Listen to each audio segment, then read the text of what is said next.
Hey, what's going on, everyone? It is Paul, the 920 Trader with 920 Trading and Trading Decoded. This is a 920 strategy video along with a trading psychology video that we did on the 8th of August, 2024. It's about 2 hours long, so it is rather long, but I think there's a lot of good information. We go through the 4 stages of learning. We go through the psychology of trading.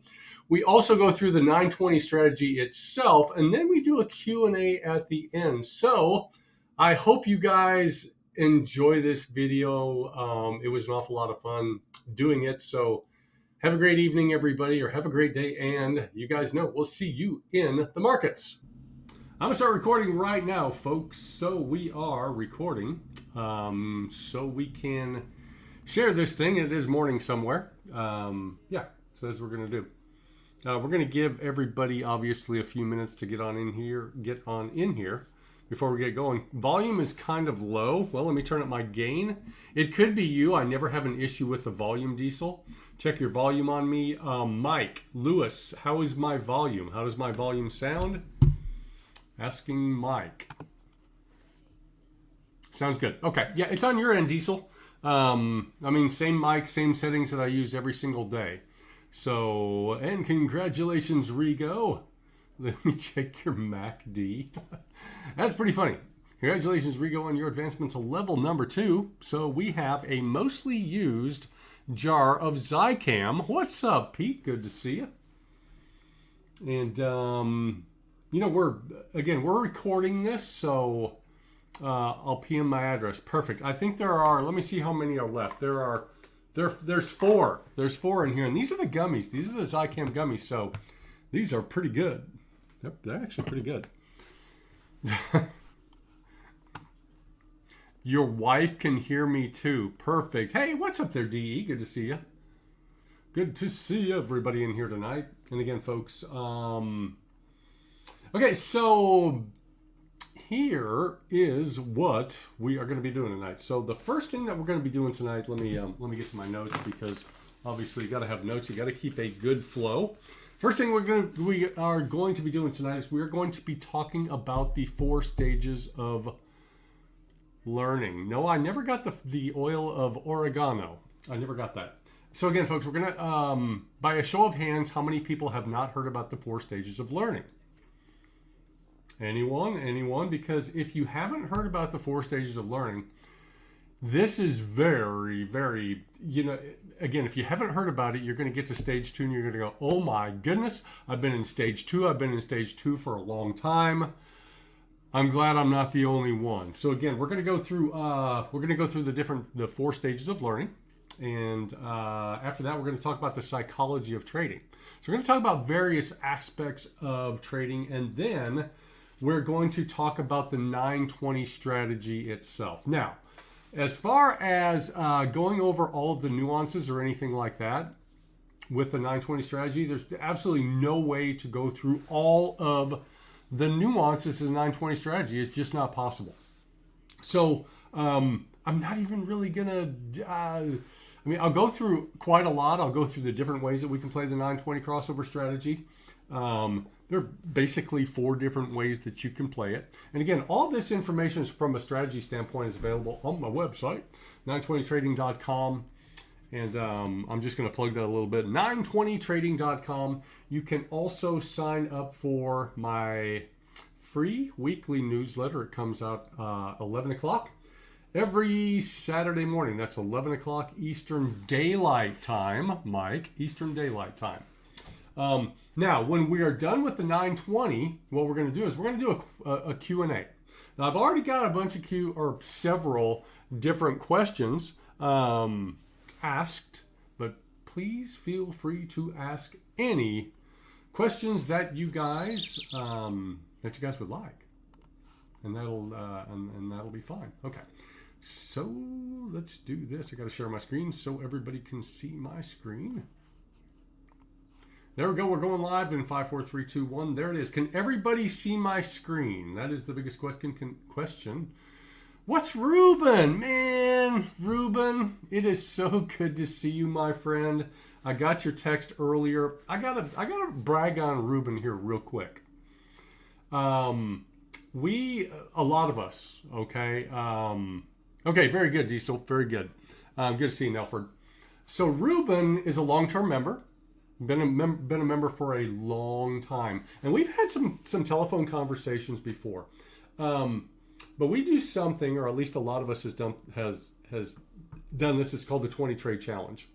The 20 trade challenge essentially is you play a single SPY contract for 20 trades, 20 consecutive trades where you don't break your rules and you don't change the variables. If you break your rules at any point during the 20 trade challenge, you start over. Now, upon successful completion of the 20 trade challenge, you increase your position size from 1 to 2 contracts. What's up, Fibs? So you go 1, 2, 3, 5, 7, and then you're ready for SPX. You'll get there, JC. No. I'll tell you about that here in just a second, Pete. So anyway, that's a 20 trade challenge. Ruben just messaged me a little bit ago, and I said, man, where you been? And he hasn't been in the group for a couple of months. It's been a couple of months now. He said he's been working on the 20 trade challenge, and he finally got through it. It took him 3 weeks to get through the 20 trade challenge, that's okay, Genghis. We haven't even started yet. I'm bragging on Ruben. So Ruben successfully completed the first stage of the 20 trade challenge, which is single contracts. He knows his expected value.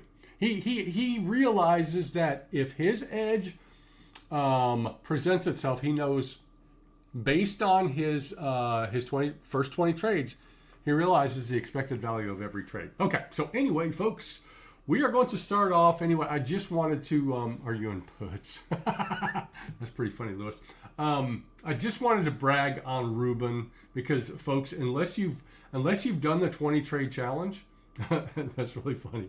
Unless you've done the 20 trade challenge, you know what? You don't realize how difficult it is. You don't realize. Okay, so without further ado, let's talk about the stages of learning, of which there are 4. There are 4 very specific stages of learning, folks. And it doesn't matter if it is trading or learning to hit a golf ball or driving a manual transmission car or playing the piano or whatever the skill is. Whatever the skill is, you go through very, very specific stages of learning. Okay, so stage number 1 is called unconscious incompetence. Unconscious incompetence, essentially that is you don't know what you don't know. So you don't know what you don't know. This is the stage of blissful ignorance. You have really, really super high confidence. So, you have high confidence because, you've watched somebody trade. You've watched a successful trader trade. Maybe you catch a YouTube video of somebody doing something. Maybe it's, watching Jimmy trade or somebody else or watching Fibs trade. And you go, oh my goodness, how do they do it? And then you go, man, that looks really easy. They make it look really, really easy. And so, again, you're in stage 1 where you don't know what you don't know. So you have this super high confidence. So you're like, okay, I'm ready. I'm a trader. I'm a trader now. I watched somebody do something. They made it look easy. And they just fall flat on their face. Now, again, your confidence exceeds your ability. You don't have very much experience or skill. And you're absolutely unaware of a deficiency in the subject skill. Again, you've watched somebody do something. They made it look easy. You think, that person's no smarter than I am. I can do that too. Now, in order to move past that, we must become conscious of our incompetence before learning can begin and the new skill develop. Now, stage number 2. This is the fun part, folks. And I say that very sarcastically because there are very, very few fun things about the second stage. Stage number 2 is called conscious incompetence, or you know what you don't know. Think back to stage number 1. And again, we've all been through these stages. Stage number 1, you have super, super high confidence. Stage number 2, your confidence absolutely shattered. Your confidence is absolutely shattered. And it's shattered because you realize you really don't know anything about what you're doing. And again, it can be trading, it can be ice skating. It doesn't matter what the skill is. Now, you're going to feel very, very uncomfortable. And we become aware of the existence and the relevance of the skill. And it's the necessity in developing that skill. Now, we begin to realize how much we don't know, obviously, and every time we do something, it takes all of our concentration. Now, this is where an awful lot of learning takes place. It just does. Now, here's the rub. Here is the rub. Was that slide are you showing? It's a web page, man. It's just a web page. Stage number 2. Here's the thing about stage number 2. Most people quit in stage number 2. They just do. Most people quit a skill, a difficult skill, and again, it can be trading. It can be whatever it is. They quit because it's really, really, really, really difficult. And this is really difficult. This is really difficult. Now, now, stage number 2. So again, it's so difficult. That's why I'm such a big proponent of the 20 trade challenge. And again, I'm happy to, as a matter of fact, I'm going to do that right now. I'm going to upload this file. This is my trading strategy right here. And this is the 20 trade challenge. But again, you can find this on 920trading.com. It's just right there, folks. It's right there, but there it is. Now, stage number 3. Let's talk about stage number 3, because once you've beaten your head against the wall so many times, you bash your head, and if you're like me or like a lot of other people, you're staring at the computer and you have tears running down your face, and you're crying and you're screaming at your computer. Maybe not screaming, but crying and saying, why is this so difficult? Because it is so difficult until you figure it out, folks. And again, it is not easy, but it's the most difficult, easy money you will ever make in your life. Now, once you get past stage 2, you can get to stage number 3. It's called conscious competence. You know what you know. Now, because we're getting better, our confidence increases with our ability. We still need to concentrate and think in order to perform the skill, but we can perform the skill without assistance. Now, at this point, this is where we realize how much we have learned. And we talk about this all the time in the 920 room, folks. We talk about this every day. If I don't mention this at least once or 10 times a day, folks, I'm not doing my job. The best we can do, folks, what our goal needs to be. Our goal needs to be to get marginally better every single day. It's not these big leaps, folks. It's not these big stakes or the big wins. Oh, I just had a 347% win. Oh yeah? Well, how'd you do it? I don't know. I just got into a trade and I had a couple of good candles, and or I couldn't close out the trade or whatever, and I was freaking out and my heart rate was at 197 beats per minute. Well, okay, can you do it again? Probably not. Okay. But anyway, stage number 3. Stage 3, folks, you know what you know. It's called conscious competence. You know what you know. Now, this is where most people choose to remain. However, true mastery is not attained until the 4th stage of learning. The 4th stage of learning, if you are among the few that get to this stage, and it's not, folks, it's not, the question is, the question is not, can you get there? The question is, are you willing to get there? That is the question. Answer that question for yourself. Are you willing to put in the work that is necessary to get you to that 4th stage, irrespective of how long it takes you to get there? And again, this is the final stage. This is called unconscious competence. This is where you know it. You don't even have to think about it. You don't know what you know. You just know it. Somebody can say, well, how did you do that? Yeah, well, I don't know. I just did it. It'd be like asking Michael Jackson. Can't ask him anything. It would be like asking Michael Jordan. It's Steph Curry making a 3. It's Michael Jordan. How do you do it? It's Tiger Woods hitting a golf ball. You know what? I don't know. I just take the golf club back. Or it's like, Raph. You guys know Mike ox long in here. It's like he hits a golf ball. How do you do it? I don't know. I just take it back. And it's like you MJK drinking a beer. It's whatever. When you see somebody perform at such a high level, they just do it.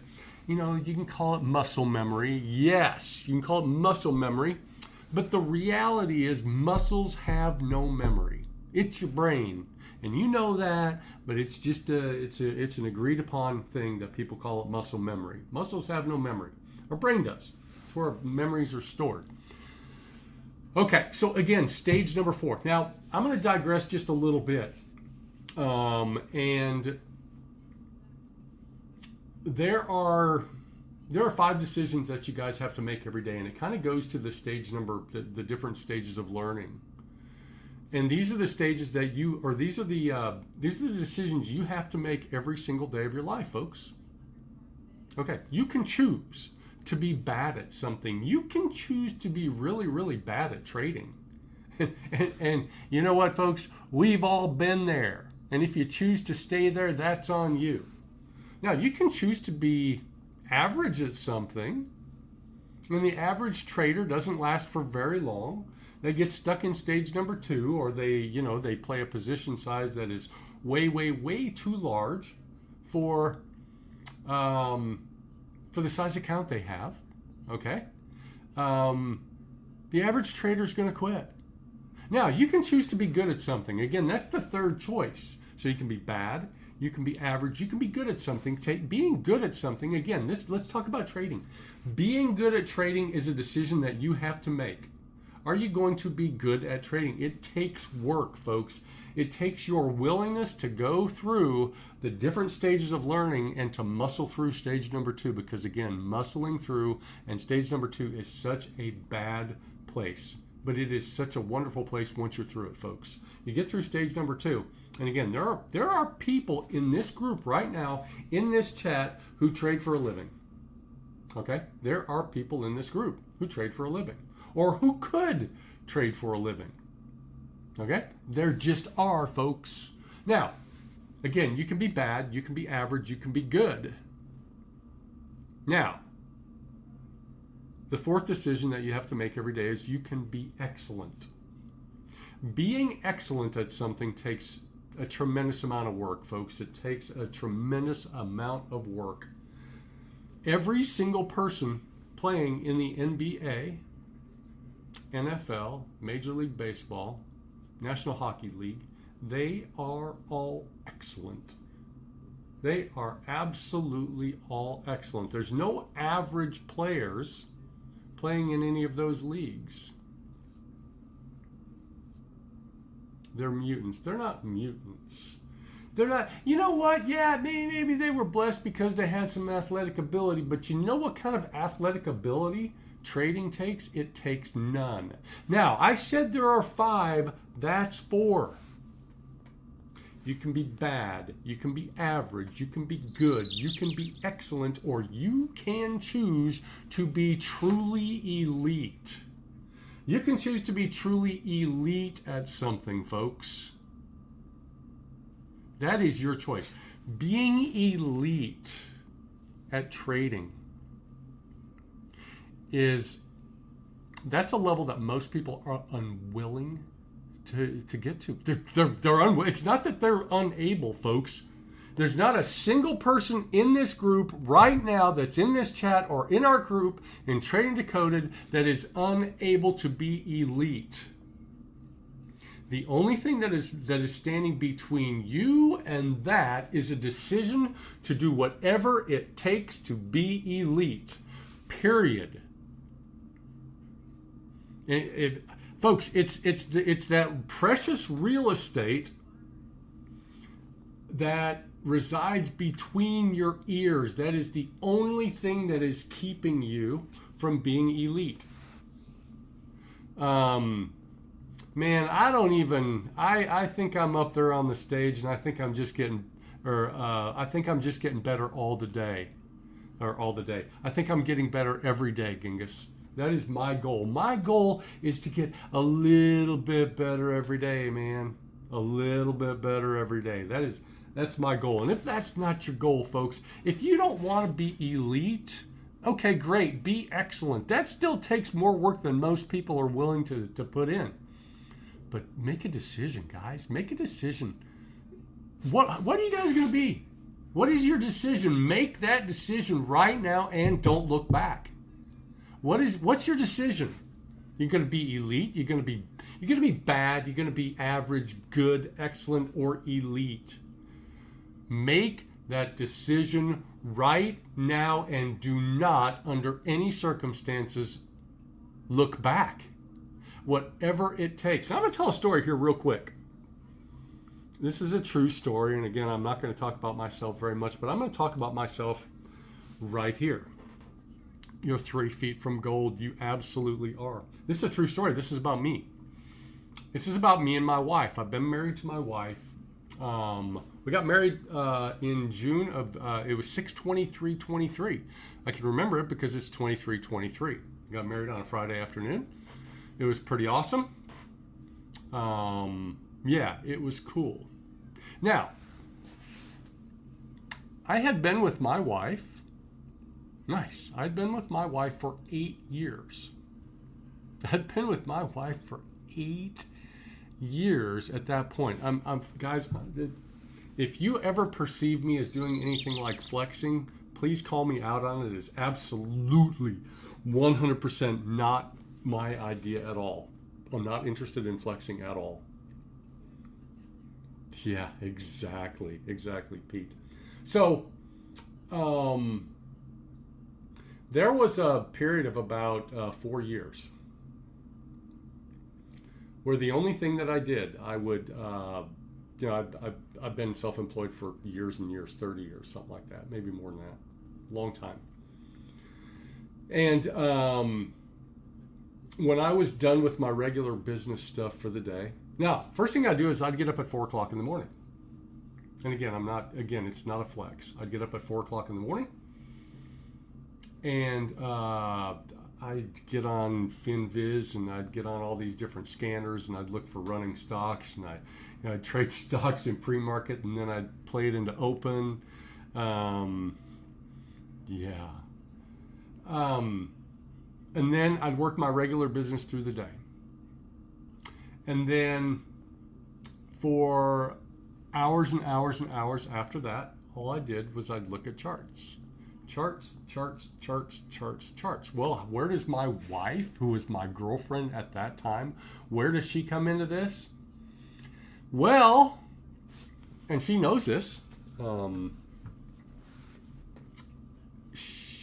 was ready for her to just leave. I was ready for her to say, you know what?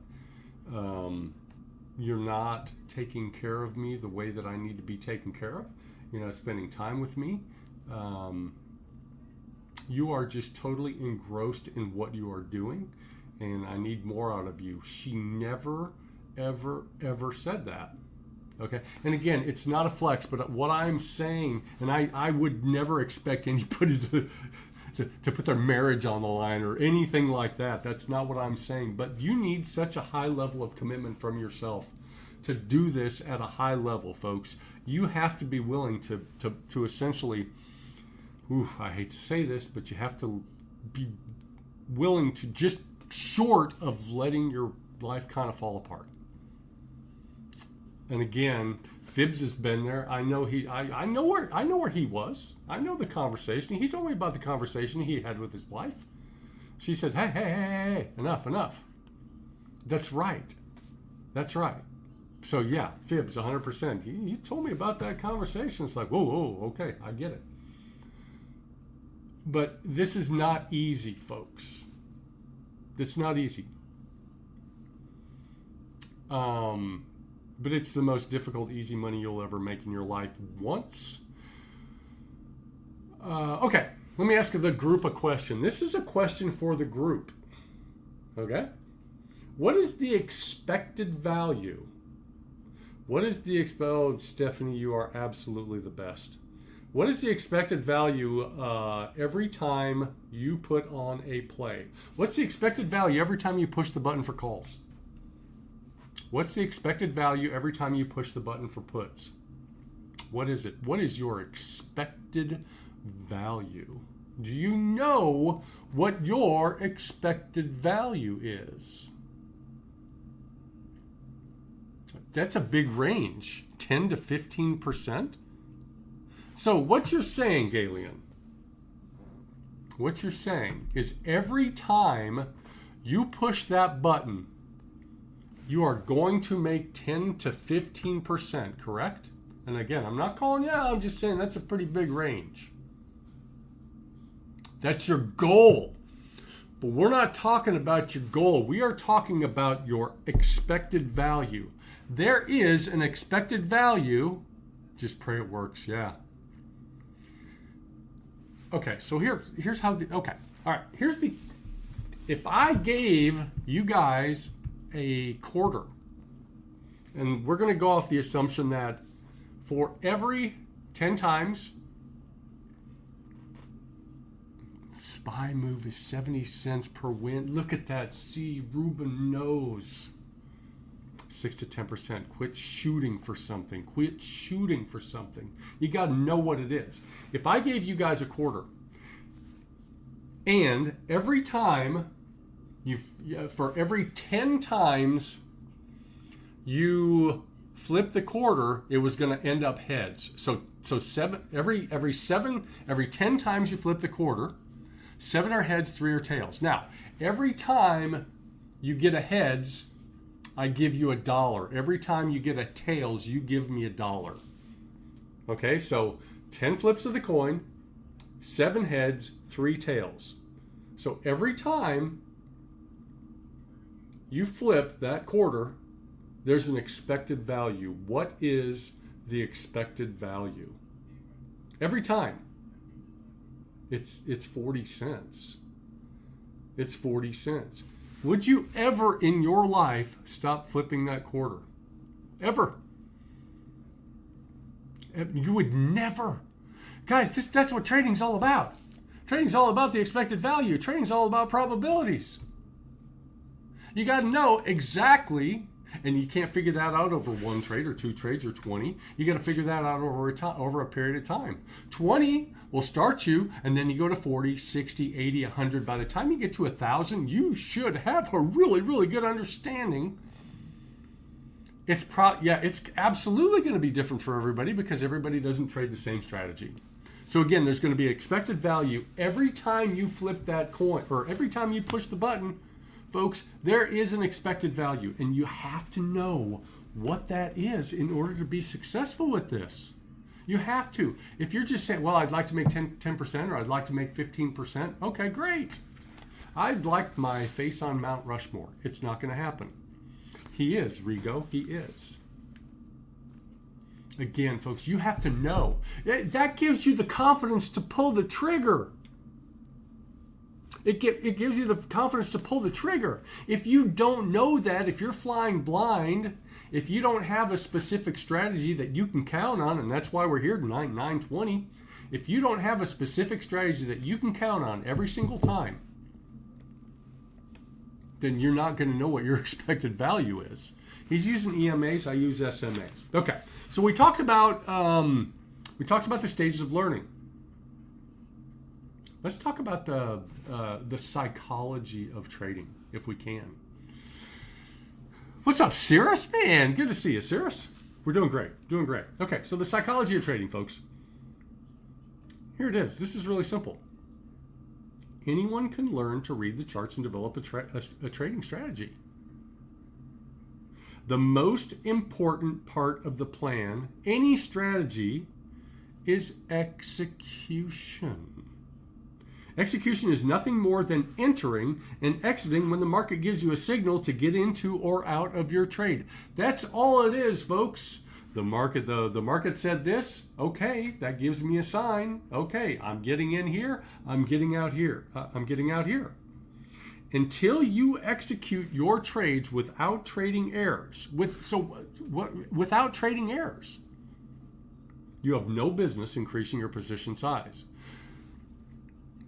Okay, so SPY delve, and don't chase it. No, you got to have ironclad rules.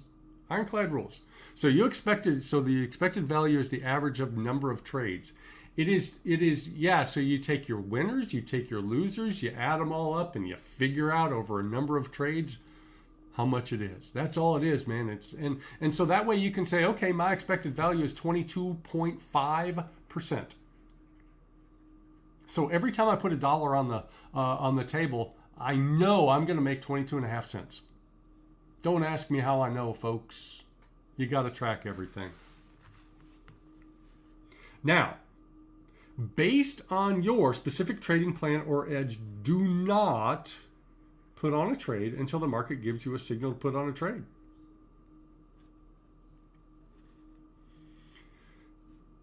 I'll get to that. Just save that question, man. I'll save that question. You save that question, ask it at the end. So let me say it again. Based on your specific trading plan or edge, do not put on a trade until the market gives you a signal to put on a trade. Now, this can be kind of controversial when I say this, but it makes sense. If you wouldn't put on a 100 contract play, you should not enter the trade. Let me say that again. If you would not put on a 100 contract trade, and there are traders in this group right now that trade that large, don't put on the trade. Yeah, don't predict. The market's telling you what to do, folks. I don't think it's going to work out. Well, how do you know? I just don't like the looks of it. And then it goes the direction you thought it was going to go, and then you chase the trades, and then you become a dog, and you're like, why did I do it? And then it turns around and makes you a loser. So, don't do it. Unless you would be willing to put 100 contracts on the table, don't put on the trade, folks. Seriously. It's that, well, I can just put on one contract. No, you will. You will. Again, we're going to go through all that. Now, the two biggest trading errors. When the market gives you a signal, guys, you are compelled to put on the trade. Put on the trade. The two biggest trading errors are hope and fear. Hope and fear are the biggest trading errors. Now, hope comes into play when the trade is going against you. And you guys know the trade's going against you. And what do you do? What do you do when you hope? What do? You hang on to that trade. Oh, I think it's going to come back and pick me up. Maybe it blew past your imaginary stop. Yeah, it blows past your imaginary stop. I think it's going to come back. I know I had a stop there, but I'm not going to honor that thing because I meant I was going to put it a little bit lower. Yeah. Fear and self-doubt. We're going to get to that fear in just a second, Rube. So again, hope. Hope is bad. Hope is horrible, guys. Hope is horrible. All right. Let's see. Now, here's the thing about diamond hands. That's just not good, man. Diamond handing it, no. Many traders let a losing trade go against them for so long that they just hold on to it, folks. They just hold on to it. We must all. Job number one is to protect your capital. You can't grow your capital unless you protect your capital. So please, please, please protect your capital. The only way you can protect your capital is to, number one, predefine your risk before you ever put on a trade. Before you ever put on a trade, folks. You have to know exactly where you're going to take yourself out of the trade if and when that trade goes against you. Oh, but it's only a single contract. You know what? It's only $100.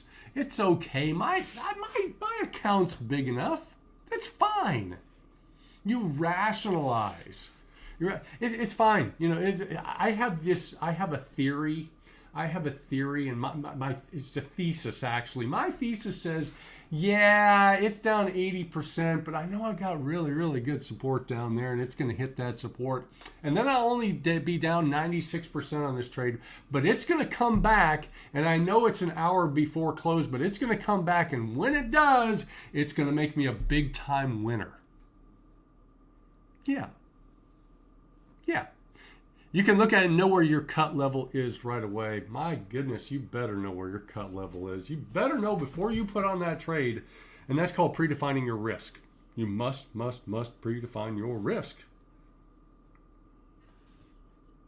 Okay. And there are various ways to do it. You know, if you're a 920 trader, you can do it directly off of. Number one, I believe that you should only take calls out of a major demand zone or a major level. Okay, so a major demand zone, like a 30-minute demand zone, or a major level, maybe POC.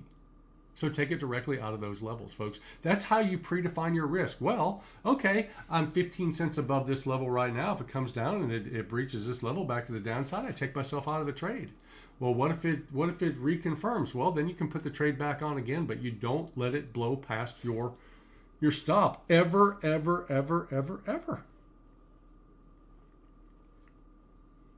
Yeah. Hey, man, we've all been there. We've all done it, folks. We've all done it. We've absolutely all done it. Okay.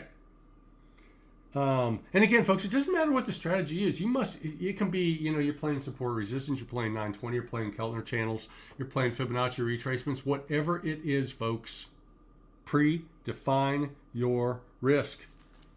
Absolutely, 100%. And again, without equivocation, you must predefine that risk.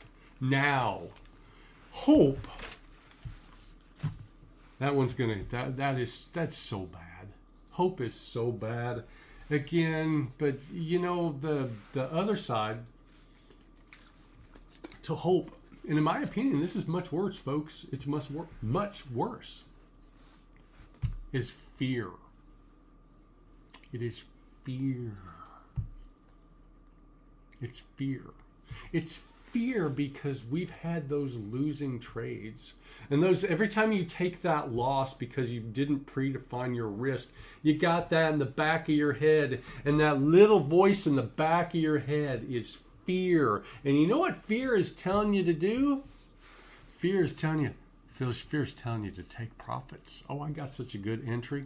I'm okay with my 10%. I'm okay with my 15%. Well, the market's not telling you to get out of the trade. Oh, but you know what? That's okay. I got my 10%. That's all I care about. I took my... Now, if you're a scalper, if that's your strategy, I'm getting in, I'm getting out, I'm taking 10%, I'm done. Fine. Do it. But you had a specific reason for getting into the trade. You damn well better have a specific reason for taking yourself out of the trade. Fear is a horrible reason. How many times you been in that trade and you punch out, hey, I just made 10%. Hey, I made 37.5%. I made 37.5% on this trade. Man, what a great trade. I executed, and that was one of the best trades that I've ever executed from an entrance. Man, that was so good, and I made my 37.5%. But the market never gave you a reason to get out of the trade. That's fear. That's fear. That's the fear. That's that horrible voice. And again, if you're scalping, scalp. If you're a scalper, scalp. And you can feel free to disagree with me, folks. That's fine. The things that I say here, this is just like my opinion. That's just my opinion. But fear will destroy you as a trader. Pete says, but did you say have an exit plan? Well, you better have an exit plan. You have a reason for getting in, so you should always also have a reason for getting out. We haven't even got to the 920 plan yet, the 920 trading plan. So the result of all this, folks, is retail traders. Hard stops, Waterman. Use your hard stops, man. You can use hard stops. I don't use hard stops because I don't like wicks, man. I don't like wicks taking me out. Oh, that's all right, Pete. It's all good. It's all good. I don't like wicks taking me out. Generally speaking, as retail traders, and not just retail traders, folks. There's plenty of folks with massive accounts out there that do the same thing. They do the same thing, and you guys know exactly what it is. They eat like a bird and they shit like an elephant. They have these tiny wins because of fear. They have tiny wins because of fear. I got to take the trade off the table because, yeah, I remember that one time I was in a trade and it was up like this and I didn't close out the trade and it went against me. Okay, great. Yeah, who cares? It doesn't matter. Now, if the market tells you to get out, you better get out of the trade. But if the market doesn't tell you to get out, stay in the trade. Guys, this is not easy. This is uncomfortable. If you are holding on to a trade for, okay, if you're in a trade for 15 minutes, how uncomfortable are you? By a show of hands, if you're in a trade for 15, and again, if you're a scalper, scalp away. And I'll just say this. Depends on how it's moving. Exactly. Now, if it's you're in a trade for, now, how about 30 minutes? If you're in a winning trade, I'm talking about a winning trade where it's going your direction. 30 minutes and it's going in your direction, folks. I'm not talking about those trades that are going against you because that's easy to hold on to. It's easy to hold on to that losing trade. It's so easy because you have a lot of fear. We have one of our members, he called me, this was several months ago, and I will never, ever forget this. Let me see, is he in here tonight? He gave me the permission to talk about this. This is hope and fear. This is hope and fear. And again, he's in our group. Super guy, good trader. He got into a trade several months ago. Large contract position, trading SPX. Lots of contracts. Really nice position size. For about 5 hours, the trade went against him. Now, it wasn't horrible, but it was going against him, and Theta was kicking his tail. And he was just sitting back, going, I just hope. And getting close to, close, maybe 30 minutes away from close, the trade started to come back. It started to come back. And, he's licking his chops. Hey, this is going to make me a winner. This is going to make me a winner. Oh, yeah. Bang. He made $600 after holding that trade all day long. He held that trade. It went against him. He made $600 after holding that trade all day long. Who wants the Paul Harvey version? You guys ready for this part?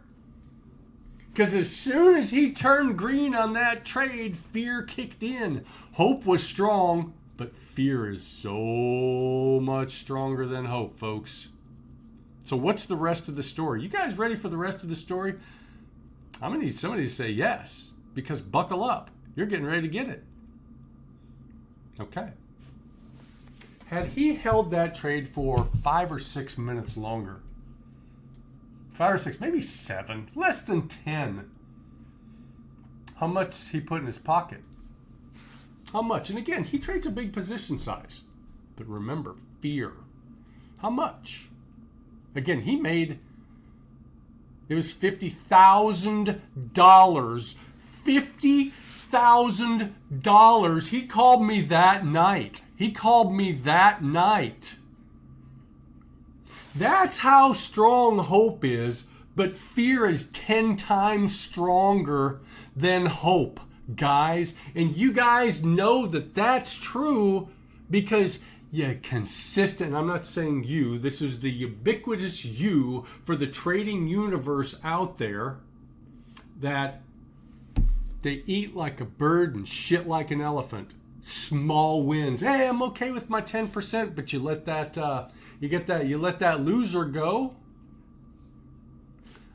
Okay, So I'm going to give you guys a date, and I can guarantee I know the first person that's going to jump into this chat. February 24th, 2022. I'm pretty good with dates. And again, it's not you, Genghis. It's not you. It is fibs. It is fibs. It was an $18 day. It was an $18 day. The market said yes. The market said yes. Yeah. Fibs lost a good deal of money that day. But that changed him as a trader. Jimmy changed him as a trader that day, folks. But that day, I think I either went 6 for 6, $1,800. I remember fibs. I remember the talk that night, man. I remember when he said that. Yeah. That changed fibs as a trader. Folks, if you are okay, you can have a 90% win rate, but if your wins are small and your 10% losers are so big, they can wipe out everything. I see it all the time, folks. I see it all the time. Those personal money. I remember it, man. WVA trader, man.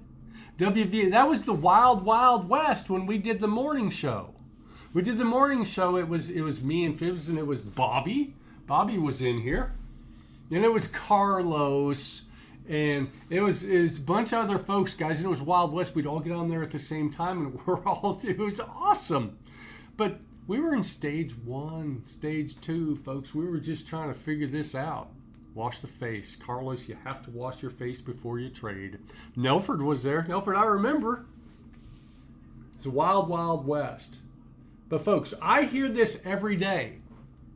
I just took a loss so big that it just chewed up the last 3 weeks of my profits. I just took a loss so big that it chewed up the last 3 weeks of my profits. How in the world, in what world is that okay? It's not. It's never okay, folks. Never, ever, ever. 3 things are allowable in trading. That is a small win, a small loss, or a big win. A big loss cannot happen. It just cannot happen. Well, Genghis, let me tell you this. There are people in this chat tonight that's happened to. Recently. In this chat, right now. So again, folks, small win, small loss, or a big win. A big loss is never allowed, folks. Is never, ever, ever allowed. The only way, folks, that you'll make it, the only way you'll make it. And again, folks, if you're a scalper, if you're a 20-second scalper, scalp away. Scalp away. But if you truly, truly, truly want to use the 920 strategy as something that's your go-to, you're going to have to be uncomfortable, folks. You have to become comfortable being uncomfortable. Yeah, and it's uncomfortable. I'm telling you guys, it's uncomfortable. When you get into that winning trade, if you're watching your P&L in a winning trade, you close it out. Ask me how I know. Ask me how I know. Folks, quit watching your P&L. Don't do that. Now, one thing I'm going to add about patterns. And again, we talk about patterns all the time. Oh, there's a head and shoulders. There's an inverse head and shoulders. There's a flag. There's this. There's that. There's this. There's that. Whatever it is. Okay? Again, hear me when I say this. Patterns present themselves with statistical reliability. But the outcome of those patterns is random.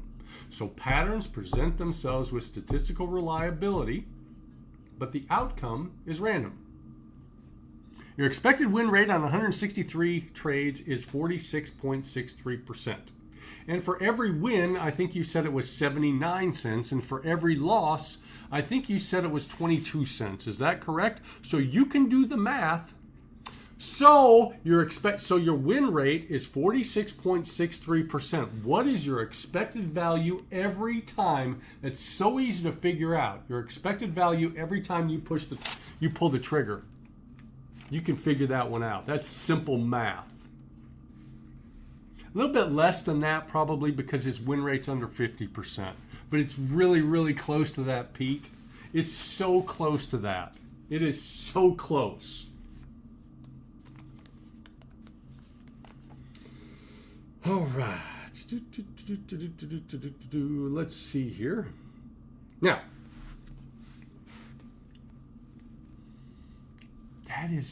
that's the cool thing about probability. And if you do not know you're the expected value, folks, you shouldn't trade until you do. Or you should trade super small positions. Or trade a single SPY contract, folks. Maybe go 3 or 4 spots out of the money. I know what mine is, guys. I know every time I pull the trigger, I know what my expected value is. Every single time.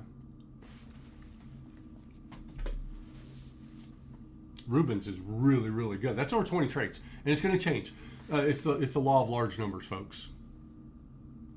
It's pretty cool, isn't it, Rube? It's really, really cool. You got to trust it. You can't trust your strategy unless you know what to expect out of your strategy, folks. Oh, you're just gambling. Really? Okay, so one of my side gigs, because I'm a side gig kind of guy. Yes, that's it, Rigo. I'm a side gig kind of guy. I do big money giveaways at the casino. I've got a gig on Saturday night. And I have gigs regularly at the casino where we give away, we being the casino, they give away hundreds and hundreds of thousands of dollars. There are nights when I give away $5,000 cash 6 times an hour. And at 10 o'clock at night, I'll give away $50,000 cash. Yeah. But you know what? The casino does not care. I've talked about expected value for a while, Lewis, for quite a while. Expected value. Do you know why the casino doesn't care? Number one, they realize that those people that win the money, they're going to give it back. And they're going to give back more. They know the expected value. They know the expected value. One of my main contact at the casino, I asked him, I said, what is the expected value? And before I got it out, he said, on what game? What game? And I was like, whoa. He said, I know every game. He said, I know the expected value on every game. I know the expected value on blackjack. I know the expected value. Poker, it's really easy. They don't care because they're getting, they're making, 50 cents a hand from everybody that's playing. They know exactly. They know they have an expected, every time somebody pushes a button on a slot machine, they know the expected value. And it's because they have a positive expected value, but they know to the 100th of a penny how much that is because they take every bet. They take every bet. They have to take every bet. Unless, somebody getting flat betted or something like that, or thrown out of the casino or something like that. They take every bet. So that is why it's incumbent upon you that when your edge presents itself, you are compelled. You are compelled to put on the trade. But you can't do that. You will have no confidence. You will have no confidence unless you know what that expected value is. So let me tell you, once you figure it out, Ruben, self-confidence boost for sure, right? Self-confidence boost for sure.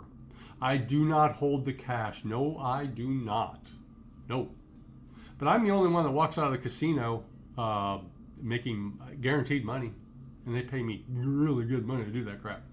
I love it. So anyway, folks, know your expected value. If you do not know what your expected value is, folks, please, for the love of everything that is holy, please figure it out. If you're not tracking every single trade, come on, Pete, let's go. Every single trade. You have to wear lipstick, though. If you're not tracking every single trade. How many plays the minimum amount you'd recommend to get a decent estimate? Well, how do you calculate expected value? Hold on here a second. It's really simple. How about eyeliner? It's got to be guy liner, though. Guy liner. There you go. There's my strategy, Galian.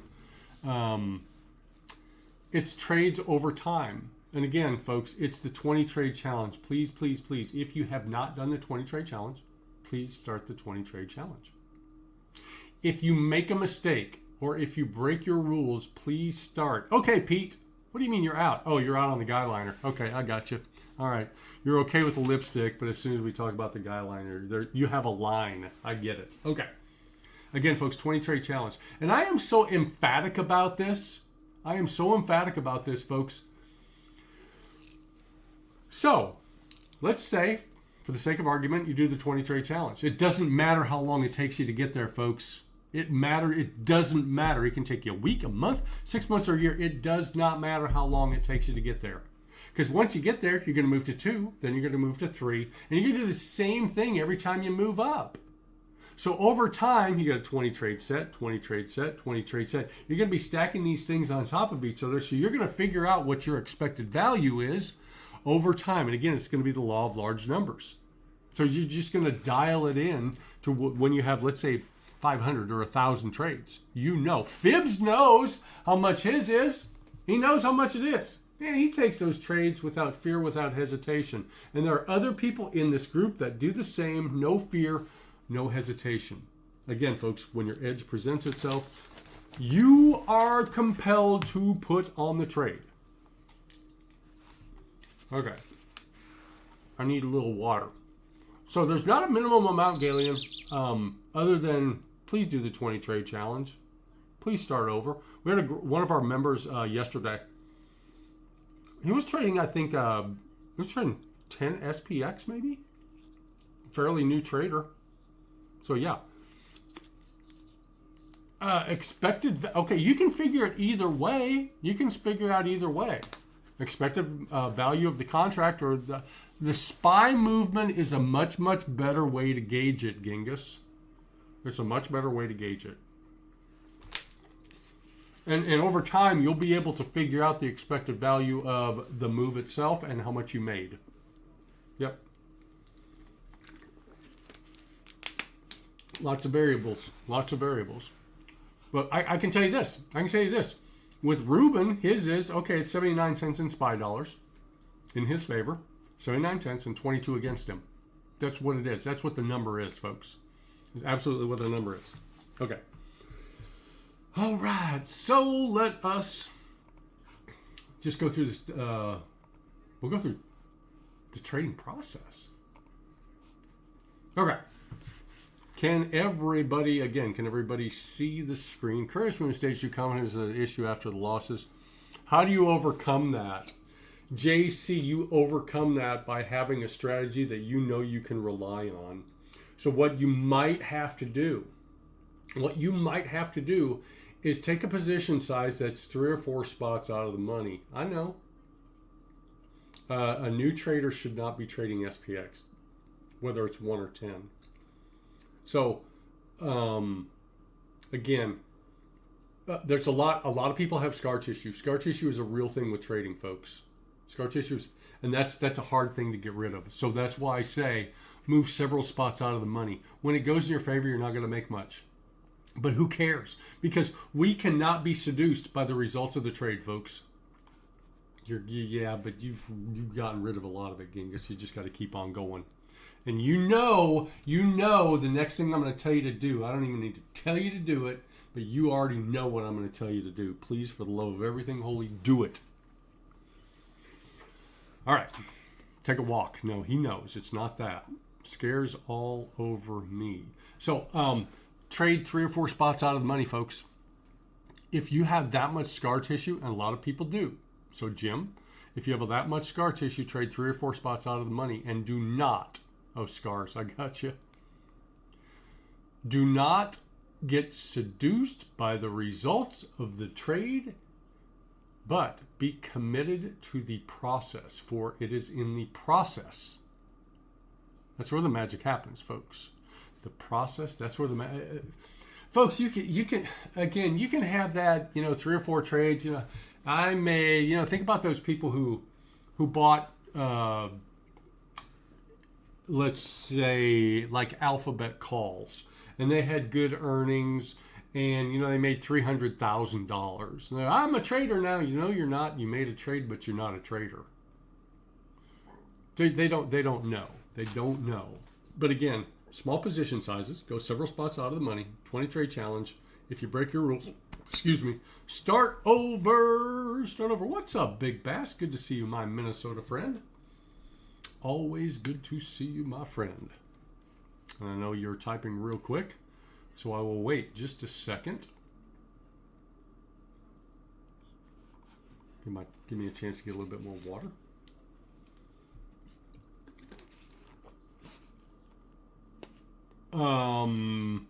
It depends. That's when the 920 diverge. Oh, like a lot of space. Diverge. Man, you can catch beautiful fishtail plays on those plays, man. You got beautiful fishtail plays on those. Just gorgeous. A lot of times you see a big divergence in the 9 and the 20 because you get into a Stan Ralph, go 3 spots out of the money. Play a $25 contract. I'll describe fishtail here in just a little bit. I'll show a fishtail. Once you see it, you'll go, oh, okay, that makes sense. But when you get a lot of divergence, it's because you had a big mover. And when you have a big mover, if you're going into a demand zone down lower, or supply zone up top, that's where you catch your reversals. 920 process, folks. Here it is. 920 process. 920 crossovers trading strategy is a time-tested trading strategy that utilizes the power of the 9-period SMA and the 20-period SMA to generate highly probabilistic trade setups. While there are nuances to the strategy that can only be learned through experience, the basic premise is simple. Buy calls when the 9 crosses a 20, and buy puts when the 9 crosses below the 20. That's as simple as it is right there. Maybe. There's so many different nuances, folks. Now, it's critically important to have ironclad trading rules in place before using any strategy. I don't care what it is, folks. I don't care what your strategy is. You have to have one. You have to have rules. Feel free to use these, but the most important thing is to be consistent with following them. Now, show of hands real quick. Small wins, big wins, small losses, no chasing, we're not dogs. Man, that's it. That's it, Big Bass. And again, hope you've been to Mankato lately. All right, show of hands. And please be honest, folks. Be honest with yourself. It doesn't matter if you're honest with me, but be honest with yourself. How many people in this group right now do not have a trading plan that is written down, and within that trading plan do not have rules? How many people do not have a written trading plan and do not have rules? Pete, today is your lucky day. Tony, today is your lucky day. You don't even have a plan. The good news is, man, Munchies, the good news is you don't have to use mine, but you can use this as a pattern, folks. There you go. Everything that we're talking about tonight is right here. Notes, but no written trade. If you do not have a trading plan, folks, it's like anything else in life. You're planning to fail. If you do not have a plan, there you go, Cobra. If you do not have a trading plan, and again, we're going to talk about expected value. You don't know what your expected value is without a plan because you're just flying by the seat of your pants. You can't do that. Make it your own, Lewis. You seem to enter the fail crosses. Yeah, or you chase the ones, or you wait till the end of the play, or you take calls out of a supply zone, or puts out of a demand zone. We've all done it. Okay, let's talk about the, again, trading laws. You can call them laws, you can call them rules, you can use mine, but folks, please have these written down. I wrote all this. I wrote every single word on this web page. I wrote every single word. All right, law number 1, protect your capital at all costs. Law number 2, and we talked about this, predefine your risk before entering a trade. Law number 3, always follow the trend. Now, there's a provision there that says if you're, in a supply zone, like it happened today, I had the levels, it hit my level, and then it reversed. Always follow the trend. Now, law number 4, it's better to be out of a trade and wish you were in one than to be in a trade and wish you weren't. It's like flying an airplane, folks. It's always better to be on the ground wishing you were in the air than being in the air and wishing you were on the ground. Law number 5, keep your emotions in check. Hope and fear are your biggest enemies. The first part of the move is typically the strongest. Typically. Yep. Contracts will lose value in times of consolidation, accumulation, and through theta, time decay of money, especially the closer to expiration. Law number 8, let your trades play out to their natural conclusion. Have a specific reason for closing a trade as well as for opening it. There's got to be a reason. There's got to be a why, folks. Successful trading is based on probabilities. Judge your trading effectiveness over a series of trades, not a trade-by-trade basis. We are not relying on a single trade or a trade-by-trade basis to make it as a trade, but rather a series of trades over time. Law number 10, losing trades are part of trading. Who cares? Don't get down on yourself when a trade doesn't go in your favor. As long as you execute, folks, doesn't matter. Celebrate the execution. Trade execution is more important than making money. I said what I said. I'll die on that hill. As long as you have a verifiable trading edge, the probabilities will work out in your favor. As long as you have an expected value, a positive expected value.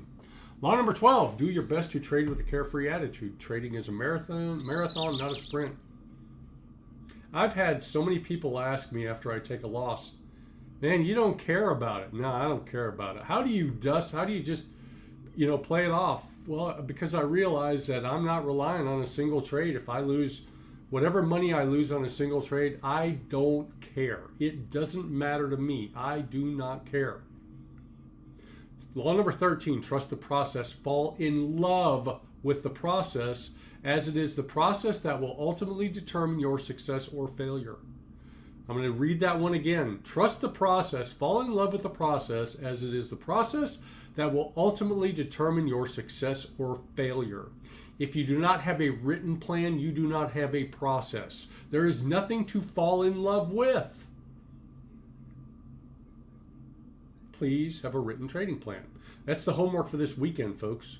Law number 14, treat trading as you would any other business endeavor. Folks, you are the casino.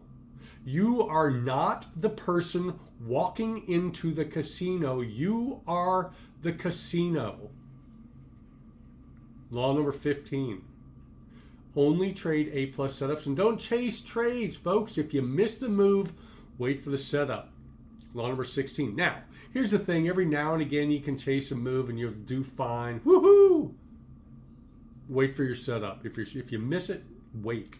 Your success or failure, law number 16, is 100% dependent on your ability to follow your trading laws, rules, and process. Law number 17. Do not watch your P&L in the middle of a trade. Let price action relative to the 920 determine when to close your trade. You're using something to get in, folks. Use something to get out. And again, the provision is, if you're a scalper, scalp away. Do your thing. Do your thing. Now, law number 18. Again, don't try to maximize the value of your plays. Rely on price action relative to the 9 and 20 to give you your exit signals. That's as simple as it is. Those are mine right there, folks. Can it be used for swings? Yes. Okay, Tony. Man, had 35 grand. Haven't traded in a year because you have massive scar tissue, my friend. Here's the good news. Here's the good news, Tony. If you will allow us as a group to build you back up. Well, here's the first question for you, Tony. Do you think you can be a successful trader?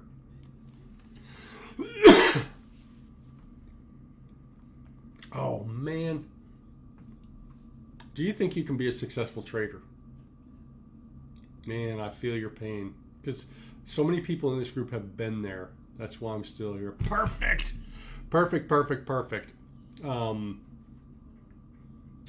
The responsibility of everybody, of Jimmy and of Fibs and of me, our responsibility is to help people become good traders. That's our responsibility. Okay? Please let us break you down and start over. We're not going to be mean, cruel, or anything like that. Please allow. If you don't have the confidence, please, you can borrow some of my confidence right now until you have your confidence back. How's that? How's that? What about if you aren't getting a signal for a long time? It's just a top zone. What point do you jump out because of theta? You should have a 5-minute double bottom that you can rely on for support and a 5-minute double top that if you're, as long as you're between those two zones. How can we find the 20 trade challenge? Well, as luck would have it, I'm going to put it in here again right now. There you go. There you are. We can rebuild them. We have the technology. Let me make it worse. I paid a school 13 grand and they never, of course they didn't, dude. They didn't. You know all these guys out there, man. They don't care about you. They got your 13 grand. You're paying us $100 a month.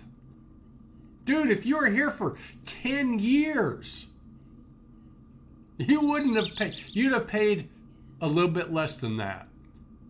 Over 10 years. And they never said any of this. It was an actual school. Okay.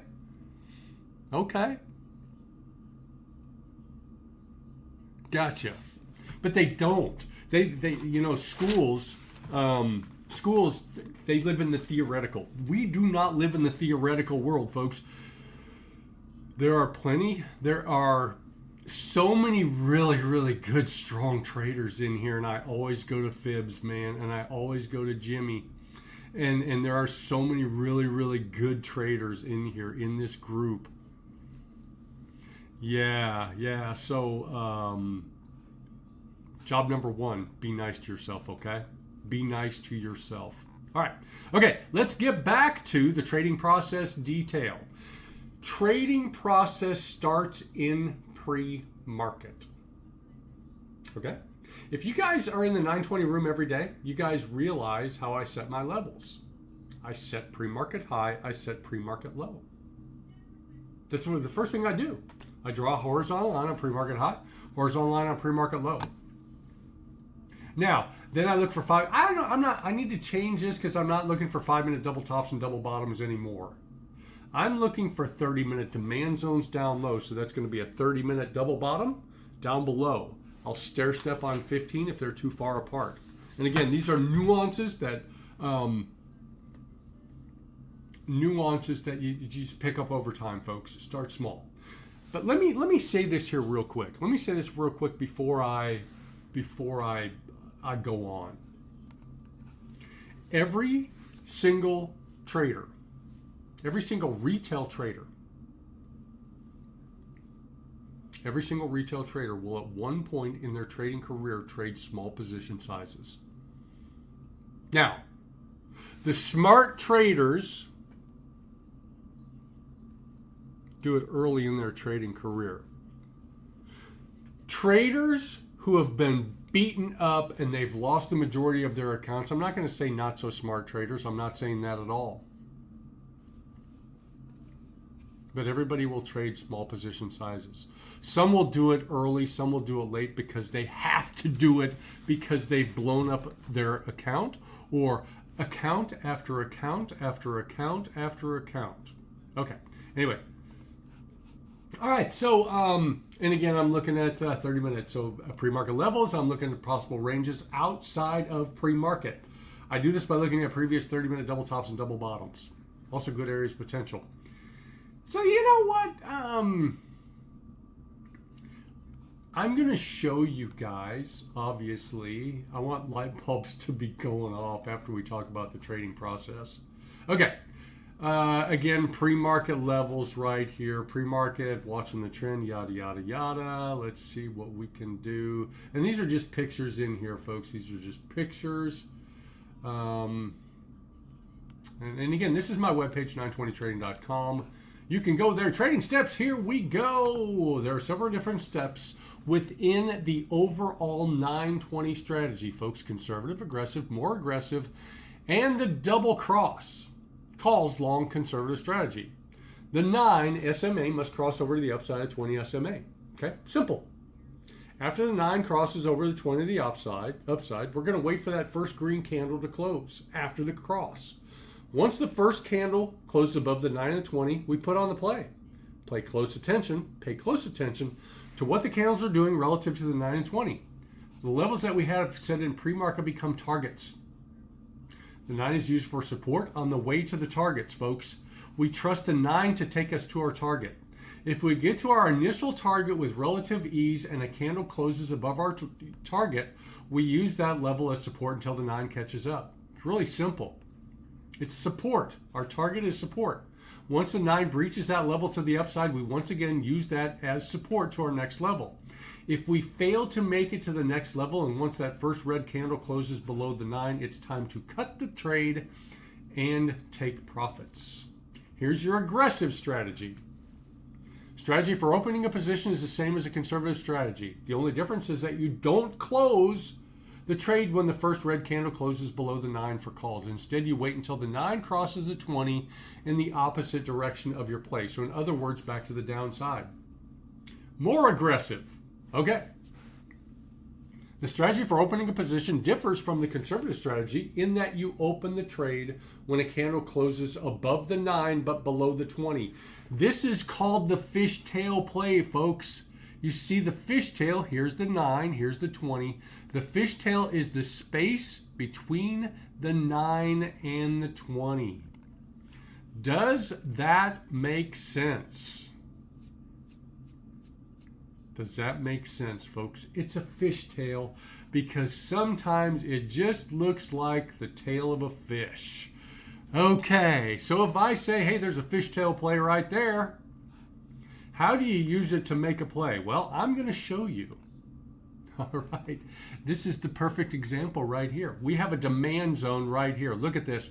We're bouncing around, bouncing around. This could have been pre-market low, but this is a demand zone. Look at this. This is the perfect setup for a fishtail, aggressive demand zone coming out of that play, aggressive play back to the upside. We open below the 9, we close above our demand zone or into our demand zone. Could you play here? Yeah, you could. Are you going to stop out? Maybe. But this is the one you want. You want to kind of retest that area. You want to get close to this 20. You can see this 20 starting to curl in here. But again, when we're above this demand zone right here, that's where you put on that play. If you are diddling in the middle, you're doing it wrong, folks. If you are stuck between demand zones or between a demand zone and a supply zone, wait. Just wait. Now, if you want to take a quick scalp or if it's a continuation play because you missed the first leg, that's fine. But predefine that risk. Double cross strategy. Here comes the double cross. You guys hear about this. Now, there are 2 terms that I came up with. I did not come up with the 920 strategy. 920 strategy has been around as long as moving averages have been around, and that's been a long time. I came up with 2 things. The first thing is a fishtail. I was the first one to call it a fishtail. And I'm the first one to call it a double cross. So if you hear anybody else out there, and there are plenty of people in trading land that talk about a fishtail play or a double cross, I came up with those. And again, it's not a flex. It's just something I came up with. The double cross, as long as you're following a trend, is a super high probability setup. Double cross happens when a candle opens below the 9, so right here, and closes above the 20. The highest probability happens when there's less than 25 cents between the open and close of the candle. Which brings me to something, folks. Do not take a position on a candle that's 75 cents or even 60 cents. 30 cents, 40 cents is about my range. So if you get a candle that opens at, let's say, whatever, and closes 75 cents higher, don't take that trade. Wait for a pullback. If you miss it, you miss it. Okay. That's the call strategy right there, folks. Oh my goodness, I use the 5-minute chart all day long, DeepU. I use that all day long. I use that for trend confirmation. Oh my goodness. I use the 1, the 3, the 5. I use the 30. I use the 15. I use all these higher time frames.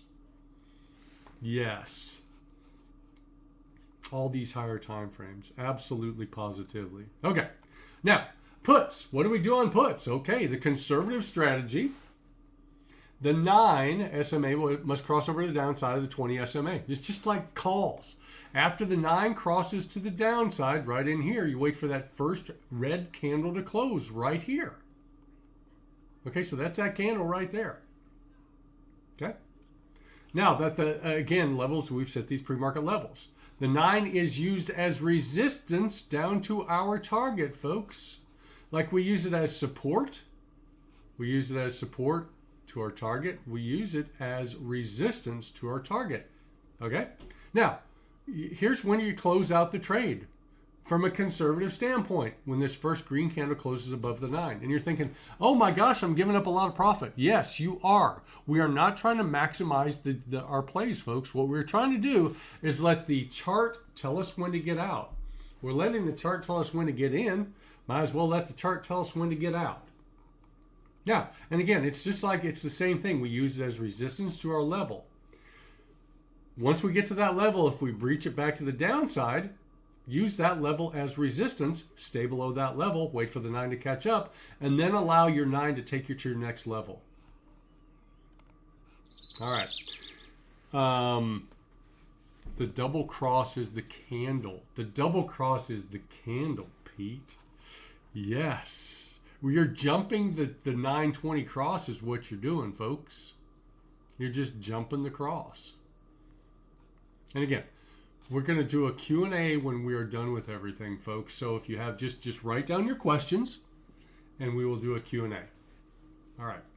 Puts, and again, there's your conservative strategy. Your aggressive strategy, it's going to be the same thing, folks. Opening position is the same thing. So we open the position, maybe right up here, wherever we get that cross. But we're not going to close it again until we get that cross of the 9 back to the upside. You're chewing up a lot of real estate when you do something like that, folks. But it's the most aggressive strategy. How many times have you seen that 9 in either calls or puts? They get really, really close together, and maybe the 9 bounces off the 20 back to the upside, and it continues on its way. Or gets really, really close. It happens all the time. Again, that is an aggressive strategy. Now, puts, same thing, folks. Fishtail play. Fishtail play. If you take that directly below a supply zone, again, you're between the 9 and the 20. So catch it between the 9 and the 20. Now, whether you're in puts or whether you're in calls, always, if you're taking a fishtail play, always watch for the 20 as either support in calls or resistance for puts. Okay, so there's aggressive. Now, the double cross strategy is just the same. Okay, we open above the 9 and close below the 20. It's the candle. We're just jumping the cross of the moving averages. Okay. And again, we're going to go through questions and answers here in just a little bit. Now, the purpose of any trading plan, and again, please have a trading plan. That's your homework for this weekend, guys. What are you willing to do to be elite level traders? That's your homework, is your plan. The purpose of any trading plan is to get into and out of your trades at the precise times according to your own specific strategy and trading rules. This can be accomplished if and only if you have a well-defined plan and rules. If you follow both of those things, you can be successful. As long as you have a positive expected value, folks. You got to know what it is, though. Position size. Here we go, folks. Position size. It's very important to keep position size small while you're in the learning stages of trading. My recommendation is trade single contract until you're able to execute your trades without trading errors. Trading errors can be anything from poor exits, entries, chasing plays, etc. It is only after you are able to properly execute your trades that you should move up your position size. This is a marathon. This is not a sprint. If your purpose for trading is to get rich quick, you are in the wrong business. And again, you might catch Amazon calls on an earning date and they did great. And you make whatever. Yay! Hooray! Okay, now do it again. Critical tactic. Once you're in a trade, it's imperative that you watch price action and price action only and not the value of your play. This will keep you from getting too emotional during the trade. Folks, everything about trading is unnatural. It is not natural to hold on to that winning trade. Your emotional brain, everything about it's your caveman brain. Everything about your caveman brain is saying, close the trade, close the trade. You've made your money, close the trade. You guys know this because, again, we have all been there. It's hardwired into us. Number one, it's hardwired to, number one, not be wrong. That's why we hold those losing trades, and we're not wrong until we close the position, right? And it's the same thing when you're in that winning trade. It's not natural to hold on to that winning trade. You want to close that trade, but the only way that you can keep from closing that trade prematurely is to not watch the value of your trade. And again, if you're a scalper, you're 10 second, 20 second, whatever, then scalp away. But just like any other strategy, just like Fibs plays Fibonacci retracement levels. He gets in at a specific point and he gets out at a specific point. One of two things is going to happen when anybody gets into a trade. It's either going to hit your stop or it's going to hit your objective. And that can be a breach of the 20 back to the upside or the downside, whatever it is, folks. Those are the two things. Very rarely, every now and again, you might have that, even. I broke even on the trade. Yeah, it just very rarely happens. Okay. And again, please don't watch the value of your trade. Advanced tactics. Now, here we go. While we execute on the 1 minute, we can also look at higher time frames, 2, 3, 5 minutes, to keep us in a trade longer than normal. When trading with this tactic, always be aware of where your support and resistance areas are located. Old support and resistance are excellent targets for your trades because the market has a memory. Assume that those areas are strong levels at which to take profits. This is a big one. This is a big one right here, folks. Anxiety monitoring. Anxiety, while in a trade, is common for all traders. I recommend a heart rate monitor to everyone in the group. How many people in here have an Apple Watch? Or some sort of heart rate monitor? They wear it on their wrist. How many? When's the last time you're in a trade and you looked at your heart rate? Because that's going to tell you how confident or how calm you are in the middle of a trade. Never. Well, never until tomorrow. You guys, I'm telling you right now, you're going to look at it. You're going to look at it and go, oh my goodness, 120 beats per minute. What's wrong with me? There's nothing wrong with you. An apple a day to keep the doc away. All right, Rube. But you know somebody very special to you that's a doctor, so yeah. Fitbit. All right, Fitbit catheter. Yes, catheter. Yeah, you can do a catheter. You can do a PRT. That's pilot relief tube. Yes. So Fitbit, Apple Watch, any kind of a heart rate monitor, and then check out your heart rate, see what your heart rate is doing, folks. Now, you need to know, folks, how anxious you are. Because I'm telling you, if you're anxious in a trade, you're going to close it out prematurely. Now, backtesting. In order to understand your specific strategy, you must backtest it. Backtesting over a long period of time and in different market conditions gives you the best opportunity to know what to expect. Look at different time frames when performing your backtesting. Here's the big deal. Trade journal. The only way to truly know how you are performing is to use a trade journal. Commercial trade journals are available, but you can also make your own with an Excel spreadsheet. That's what I have. Here are the items that I recommend. Date, time, trade number, position size, pre-trade thoughts, thoughts during the trade, post-trade thoughts, emotions during, emotions after, heart rate before, during, and after the trade, enter rules, exit rules, P&L. The last thing on the list is P&L. This is specifically at the end of the list because it is the least important. I know, sounds crazy. It just, the things that I'm saying right now are so diametrically opposed to what so many people are saying, in that your P&L does not matter. If you execute your trading plan without fear, hesitation, or trading errors, your P&L will take care of itself. Again, that is another hill that I will die on, folks. Here, watch. I'll just trade journal is right here. There you go. All right, there it is, an Excel spreadsheet. Everybody, most people, you get nervous getting into a trade, Jim, because of the scar tissue. Think back. I want everybody to think back to when they first started trading, whether it's stocks or options. Remember how confident you were? Again, because you watched somebody do something and you get into a trade, you didn't have a care in the world. Thanks, Fibs. Futures. You get nervous now because of the scar tissue, folks. You didn't get nervous back then.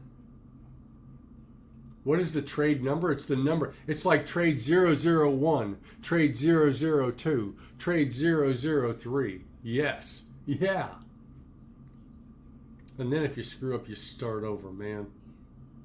But think about when you first started trading. Man, you didn't have a care in the world. It's like, yeah, I watched somebody do it. They made it look easy, and then you jump into that trade, and you're like, oh man, this is great. This is great. Oh wow, I made some money. I lost some money. Oh no. And again, folks, it dovetails into yeah, exactly. It dovetails into the different levels, the different stages of learning, folks. It's all about the different stages of learning. Again, high confidence, no confidence, good confidence, you don't even think about it. And again, we've all been there. We've all been there. Oh, you got AFib. Oh my God, Mike. That's pretty good. I got trading 5 contracts, do 20 trade strategy, but back to number 1. Really got emotional? Yes. Okay, one this week, and Galian. Written trading plan, my friend. Written trading plan. Written trading plan. We have a fib too. Yeah, we do. Yes, I love it. I love it. If you break your rules at any point during your first 20 trades, you start over. And then, when you successfully complete it, you go to 2 contracts, first trade. If you break your rules, you start over on still 2 contracts, but trade number 1.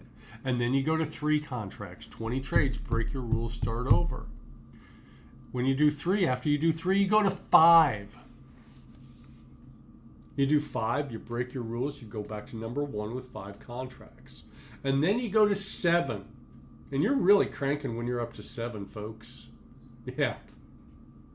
Where can you learn? You're in the right place right here, Tony. You are absolutely in the right place, my friend. You're here. We will teach you. You go to 7, you break your rules, you start over at the first 1. Yep, deal. Now, once you can do 7 successfully, go to SPX. But at any point, folks, you want to track every 20 trades. You break your rules, you start over. PDT applies to options if you're using margin. So PDT, there's no PDT rule You're saying there's there's PDT with options? There's not. There is PDT. There is absolutely PDT. Yeah. 100%. If you have a cash account, yeah, we're worried. Only thing we're worried about is good faith violations in the cash account. So let's move forward just a little bit, folks. Trade journal, and again, I just put that in there, folks. Use mine. I don't care. Mental side of trading. We've gone through the mental side of trading, but I'm going to read this again, folks. Now that we've gone through the easy part of trading, trust me, this is the easy part. You must also deal with the mental approach to trading. The mental side of trading is why the vast majority of retail traders fail. They don't fail because they don't have a good trading plan. But you know what? Most people don't. They fail because they fail to execute according to their trading plan. So if they don't have a trading plan, how do they know if they're failing?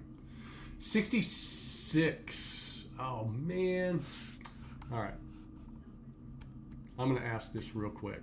All right. You guys, I just showed it. I just showed it. As a percentage of all retail trades. As a percentage of all retail trades. Futures, no PDT. Correct. No PDT on futures. Yes. Gotcha. As a percentage of all... Okay, yeah. As a percent...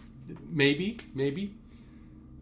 As a percentage of all retail trades, how many of those trades are profitable, folks? How many of those trades are profitable trades as a percentage? Out of every 100 trades, how many trades are profitable? 50 seems awfully high. 68 seems crazy. 83 is nuts. What do you guys got? 30. Now, only 5% of all the traders, people, 99.9, only 5% of traders, folks, can do this for a living. But how many out of every 100 trades, how many are profitable trades? I'm going to get a couple more answers. No, this is not trader dependent.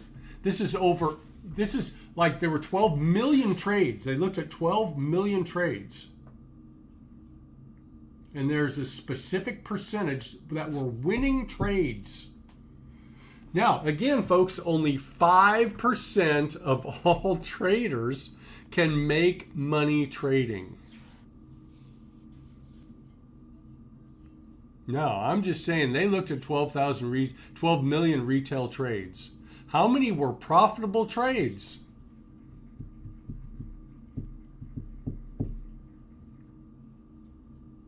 How many were profitable trades as a percentage?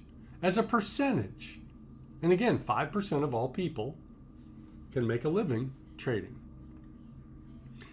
66% of all winning trades. 65% of all retail trades are winning trades, folks.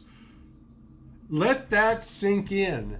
The number is so huge. We were so close. So close. So that begs the question. Here it is, folks. 66% of all retail trades are profitable trades, but only 5% of retail traders can make a living. The reason why is because of hope and fear. They hope that it's going to come back and pick them up. And they fear once they get into that winning trade that the market's going to take their money again. Like any other pursuit, trading takes a tremendous amount of time, commitment, persistence, and discipline. There are no shortcuts to success. You must follow your process to the letter of the law. It can be mine or your own. The purpose of mine is to outline a proven strategy and set of rules. Commit to a single strategy, I don't care what it is, and stick to it. Commit to a single tactic within your overall strategy before moving on to the next. You know, you do a somersault before you can do a cartwheel. And then you do a cartwheel, and then you do a handspring. You got to work your way up, folks. You're adding different skills is what you're doing. Let's see. Dream so big that it scares you. Dream to be elite, but put in action, folks. You have to put in action. Do not let the negativity of other people deter you from your goals, trading or otherwise. Aim to get marginally better every day. Small daily positive changes lead to massive changes over time. Commit to the process of both trading and getting better every day. Firm believer in the works of Mark Douglas and Tom Hugard. Love these guys. Both these men are, in my opinion, some of the best when it comes to trading psychology. Both of their works are available in both print and video form. In order to become the trader you know you can be, you must believe in yourself to your very core, folks. You must believe that you are worthy of the financial wealth that the market can provide for you. Any type of self-limiting beliefs can hurt your future trading prospects. How you see yourself. How you see yourself is going to determine where you go. Whether you think you can or think, and again, I'm not trying to be just cliche, whether you think you can or think you cannot, you are absolutely right. Yeah, I've got a buddy of mine that lives, he's a friend of ours, so me and Mr. Oxlong, he's a friend of ours, 7.1 in Japan today. So yeah, well, a buddy of ours we went to high school with, so yeah. Any tsunamis? Don't know. Okay, if you want to be serious about trading, pay for TradingView. Yes! Yeah! TradingView, folks. TradingView. Looking left is the key. All right. Now, what I'm going to do, folks, is I'm going to kill this stream right here. So I'm going to do that. But what I am going to do is I'm going to set up my chart for everybody. I'm going to set up how I set it up every day, okay? You guys good with that? We're going to do that on a 30-minute chart, folks, on a 30-minute chart. And again, what I'm going to do is I am not at all interested. So when I show you this chart, everything about this chart is going to be from everything looking left and in pre-market.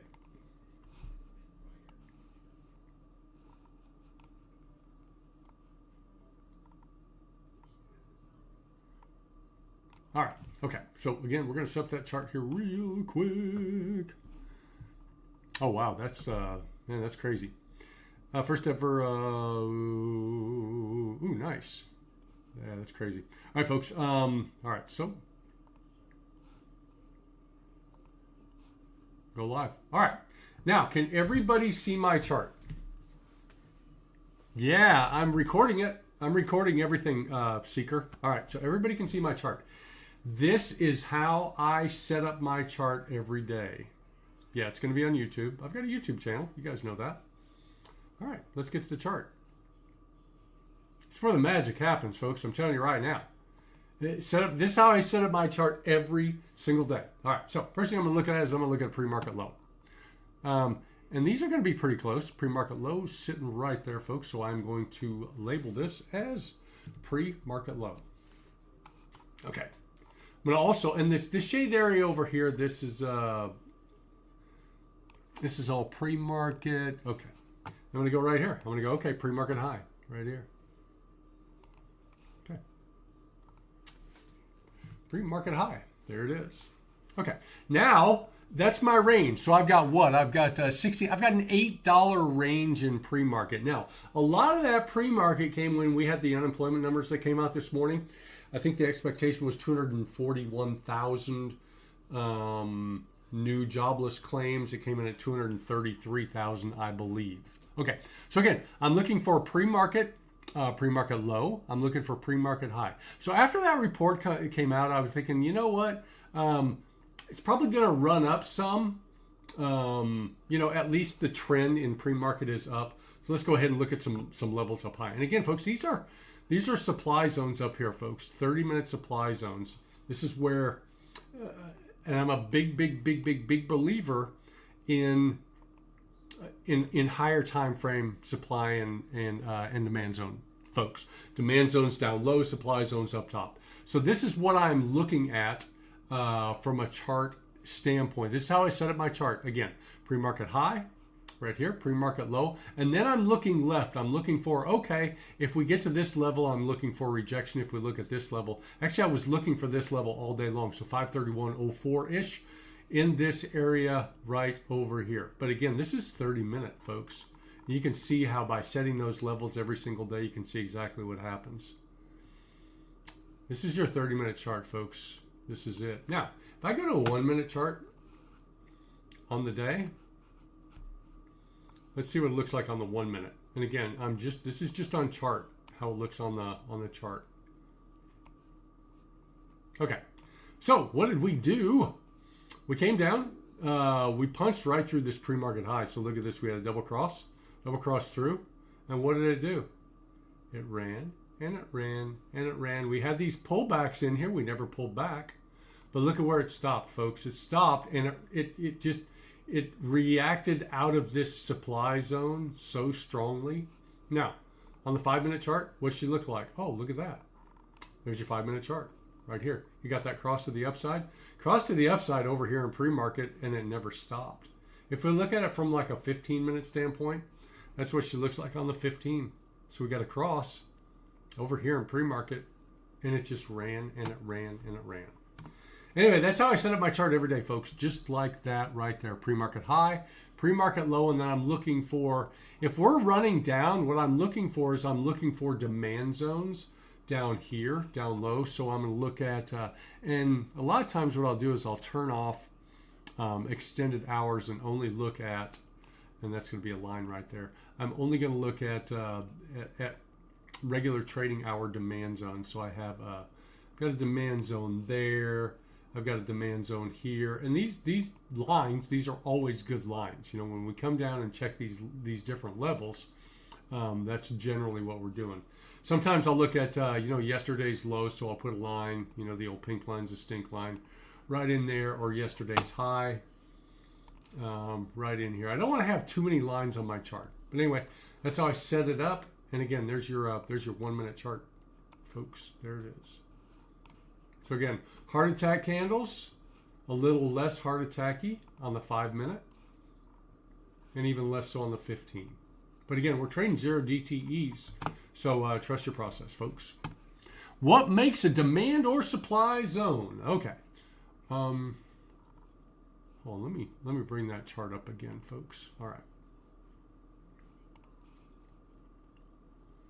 How do you make the background? I'm gonna deal with that easy one first. What you're gonna do is, let me see. You can so you're gonna do a right click, go to settings, and then go to your background. I choose a solid black background with no grid lines.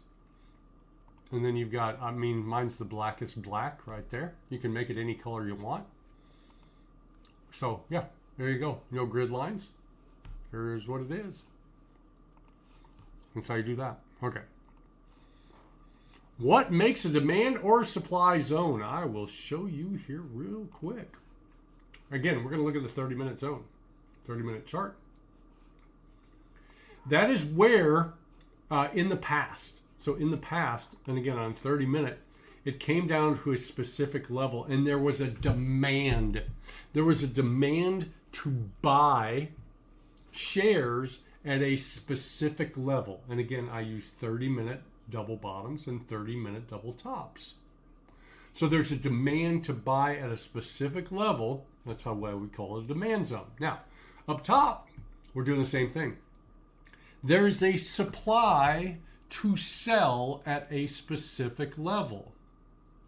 The higher the time frame, the stronger the level. You can use 1 minute, 5 minute. I use 30-minute to set my levels because generally speaking, the market operates in 30-minute slices. If you guys have ever done any reading on what's called volume profile or market profile uses something called TPOs, time price opportunities, and they work in 30-minute slices. Stoudemire. There's a book by Stoudemire. It's called On Markets by Stoudemire, if you guys are interested in some late night reading. So that is what makes those zones. All right. So you got that, you got that, you got back. How far back do I go to find my zones? As far as I need to go, folks. There's just sometimes, like at these levels, I'd have to go back. This is, look at this. This is May, folks. I'm going back. This is May. Again, this is a 30-minute. I'm back at May. If I don't have anything in here, I'm going back as far as I have to go back. If I have to go back 4 or 5 months, the market absolutely has a memory. Think about this.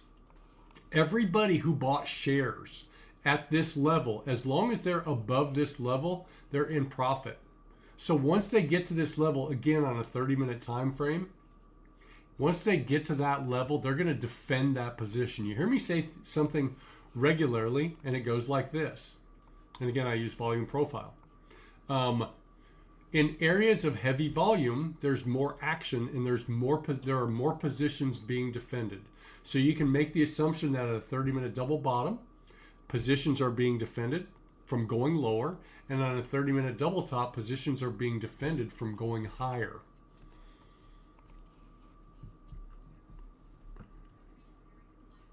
All right, let's see here. Will you take long out of control candles? No, I don't like to. I don't like to. Okay.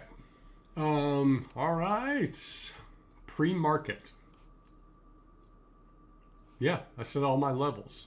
Can you share the book again in 30-minute? Share the book again on 30-minute time frames.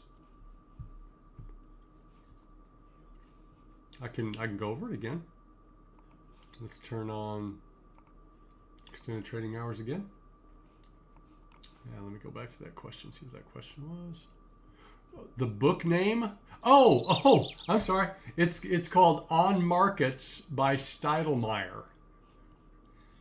I'm telling you, that is, if you're looking for a book and want to, it is so deep and it is so, it's a big book. But it's good stuff. It's really, really good stuff. On Markets by Steidelmeyer. You're welcome. Okay, next questions, and I know there were questions from earlier.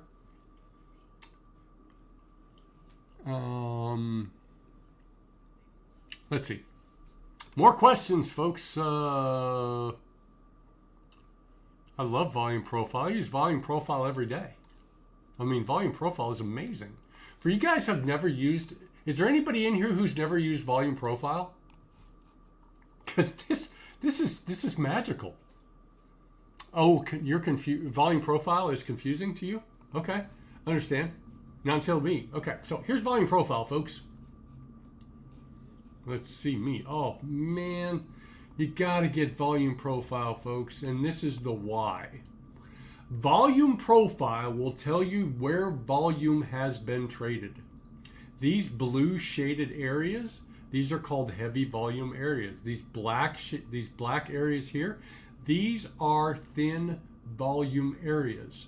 Price tends to move very, very slowly in heavy volume areas and very, very quickly in thin volume areas. That way, when I say something like, hey, we're getting ready to get into a thin volume area, so expect a couple of big candles, and then it happens, it's magical the first couple of times you see that, folks, because in areas of thin volume, there are fewer positions being defended. Just like these 30-minute double tops and double bottoms, there are fewer positions being defended in these thin volumes. So it's easy to push with less volume through those areas. There you go. There it is, MJK. Yep. Steidelmeyer on market. Steidelmeyer on market. So good. It's such a good book, guys. But I'm telling you, you don't want to read very much. When it moves down and we're above its support, yeah. So you can use volume profile as support and resistance too, folks. So, for instance, if probably can't see it on the 1 minute right now. Oh, we can. Okay, so here's 1 minute, folks. So we're trading throughout the day, and again, this is on the 1 minute. You hear me say, if we pull back, I expect to pull back to a specific level. And you might be looking left and go, well, how do you have a specific level? I don't have, any double bottom or a double top or anything like that. Well, I'm looking at volume. My volume, it's going to slow down. And again, they're defending position, so there's incentive to push it back up. And again, folks, remember, price moves slowly through heavy volume areas and it moves quick through thin volume areas. PSC just went lower, or it does affect calls? Yes. Let's see. Oh, yeah, we love thin volume. If you're in a trade, and you print, you glorious bastard, that's right. If you're in a trade, and that's the whole thing, thin volume doesn't have a direction. So it can move just as easily for you or against you in thin volume. But so let's say it's trending up and you hit a thin volume area, 9 times out of 10, it's going to follow that trend and you're going to get a couple of really nice candles. But yeah, it can move against you very, very quickly. That's why if you're in a trade and it goes against you and you hit thin volume, you're done. I'm just looking at the bodies, Pete, and I'm looking at 30 minutes.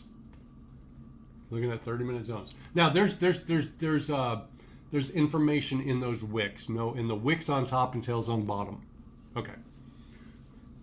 Now I did have a few other questions. Stand by, please.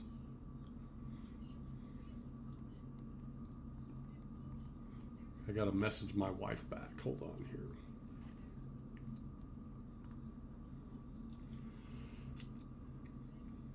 Okay. Is the extremes bottom of this support and resistance? It really is, DPU. Yeah. Yep. It's support and resistance. Pre-market low. No, we're not using wicks for Yeah. Oh, yeah. I'm sorry. Yeah, we're using wicks for pre-market low and pre-market high. I'm sorry. Yes, we're absolutely using wicks because you want that true pre-market low and that pre-market high. So you're going to get pre-market low sitting over here, pre-market high. Yes. So you want to use those absolutely. Oh, 3-bar play? Yeah, I'll talk about a 3-bar play. RDT, have a great weekend, long weekend, my friend. I do not set alerts because I'm watching the chart all the time, DPU. I'm watching the chart. 3-bar play, what I look for. Okay, here's 3-bar play, folks. 3-bar play to the upside. Let's talk about a 3-bar play to the upside. And it can be a 3-bar play. It can be a 4-bar play. The only time I'm really interested in taking a 3-bar play to the upside, a continuation play, if you will, is if it's above a major level. So we're breaching a major level. So that's how I play it. So here's a classic 3-bar play right here. Green candle, then you got a double top, so you got a red candle. You push down. This one just happened to test the 20. And then you get that next green candle that closes above this double top. That's a 3-bar play to the upside. A 3-bar play to the downside, it's going to be the same thing to the downside. So essentially right here, red candle, red candle, close, you take it here. And again, we joke all the time that it's an 11-bar play to the upside, 11-bar play to the downside. Stair steps. Let's talk about stair steps real quick, folks, because we can set the levels using stair steps. These are 30-minute time frames right here, folks. But look what it did right in here. You got to wonder, why did this do something right in here or right up here? Well, I don't know. If you have a lot of space, like a couple bucks, like in this case, you had $7, 24 through 31 between these areas, what I do is I look for 15-minute stair steps. So I've got a stair step right here that I'd be looking for. Yeah, I'm looking for this stair step right there. So I set those on 15-minute. I'm looking between 30-minute zones, and this is about halfway. This is about $3 or so, but that's a stair step. You can also set those on 5-minute if you want to use 5-minute. If it's the same on the 5-minute and the 15-minute, just use the 15 and mark it as such. But that's a stair step. Can you please talk about stop loss? Is it like the strategy in the middle of the previous candle? You take the 21 as a stop loss, support, or resistance? Yeah. So and it's the same thing down as up. Same thing down as up. Okay. So let's talk about this here real quick, folks. Let's talk about where we set a stop loss. So let's say, well, let's talk about this trade right here. So let's say you take this fishtail play. You're in an otherwise uptrending market. So you take this fishtail play right in here. Where's your stop? Well, what I use is on this particular play, you can use, let's see how big this candle is, 65 through 21. You got a 56-cent candle right here, which is right on the edge of being too big, particularly since you're not above, maybe you're above a major line. I don't know. There might be on a 5-minute somewhere right around in here that we could set. Okay, so I use what's called an ignition candle if I'm not close to a major zone. A couple of different ways to play it. The conservative way is to use, use your 9. If it breaches the 9 back to the downside, that's your stop. So if you close below that level, it's your stop. The second one is called the ignition candle. The same candle that got you in takes you out. So you open here, close here, you take your trade here. If it reverses and closes below that same candle, you get out. Or you can use the swing low. Okay, so you got a swing low over here. These low bodies of these candles over here. You can even use a wick or a tail on the bottom. These tails get to be quite far away. Obviously, the lower you go, the higher risk that you're putting on. And again, save your capital, protect your capital. You can always get back into the trade. But again, this is, you can use the 9, you can use the ignition candle, or you can use a swing low or even a swing high if the trade goes against you. Make sense? Does that make sense, DPU?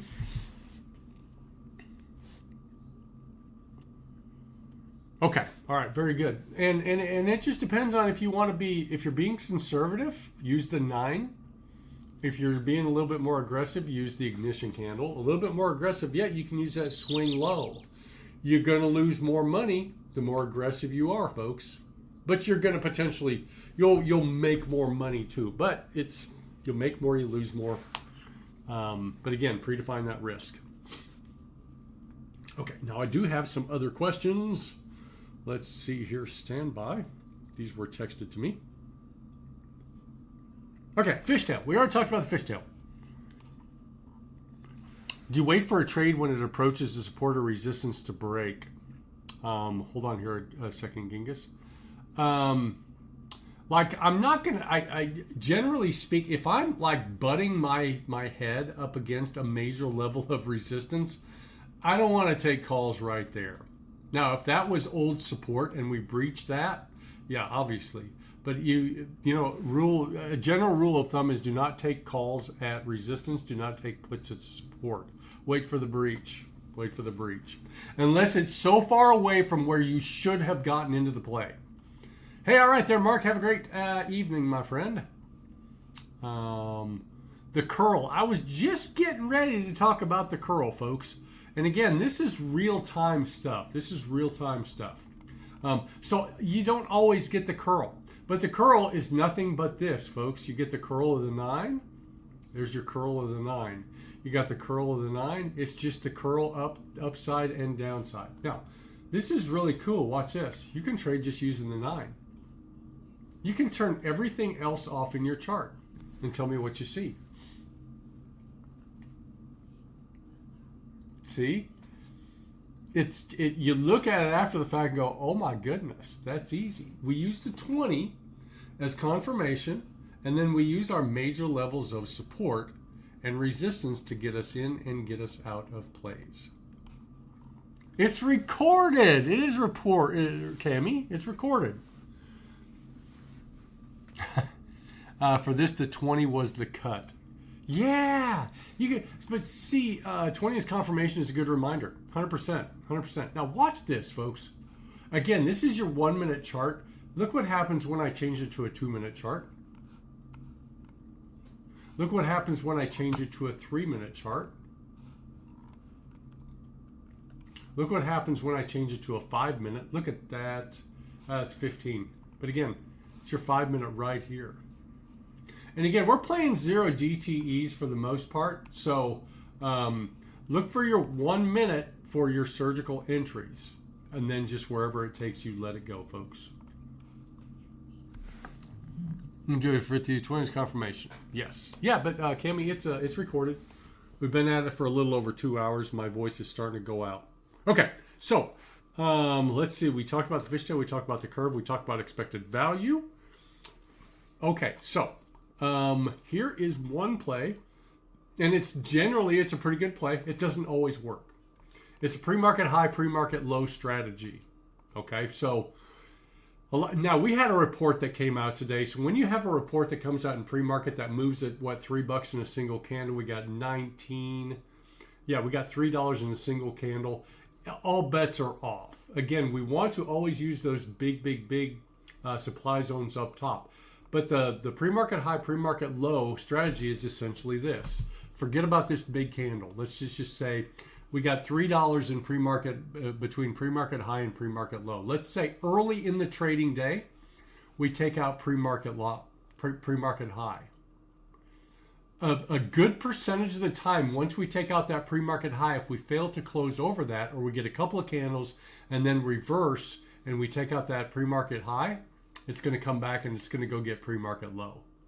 And it's the same thing with the pre-market low play. But again, folks, if you have a report that came out that moved the market one way or another, disregard. If it's just a regular trading day, let's say we're trading along, we take out pre-market low, and then we start curling up. Man, that is such a good demand zone, that pre-market low.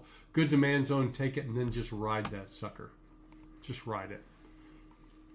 You need to hire me as a person. Man, dude, okay. There are so many people in this group right now that I would say 50% of this group, at least, that's in this chat right now, has my cell phone number. And that is available to every single person in this group.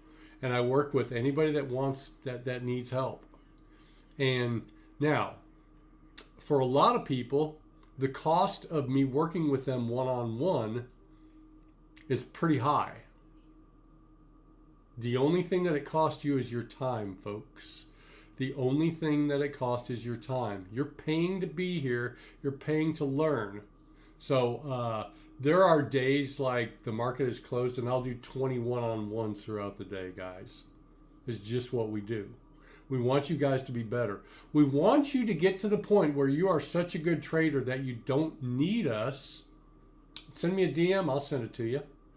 We want everybody to get to the point where you don't need us, but you want to hang around. You want to hang around because the group is so awesome. Seriously, there are a lot of folks in here. Some really, they're great traders in here, but so many of the people in here are just such good, just great people, folks. Just great people. Okay, let's see. Why do gaps tend to get filled? The market has a memory. Settings for volume profile. Live streamer ranting look back. We can do that, Genghis. And that's why I'm here. I need to start trading. Tony, it's time, my friend. It's time. But I want you to start small. I want you to start super small. And we can get you on the right. There you go, Seeker. Yeah, I'm going to send you my, I'll send you my number, folks. Again, just DM me. All right. Yeah, you can do it. You can do it. Let's see here. POC moving up or down. Yes, the POC will move throughout the day, folks. So, the POC will move throughout the day. When the POC moves, we're going to use that as a major level of support or resistance. We love it. Let's say we're an uptrending day, the POC moves, and it's kind of between a couple of zones, and it moves. Yeah, just use that to take your position off of that level. Let's see what else we have. All right, Cami. Be watching from the beginning later.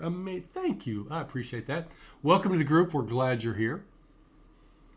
Show me on your volume price. Still KV4 coins. All right, let's check that out here real quick, folks. Stand by. All right, so here it is. Volume. There you go. Just take a picture of this, folks. Just take a picture of that. Screen grab it or whatever you have to do.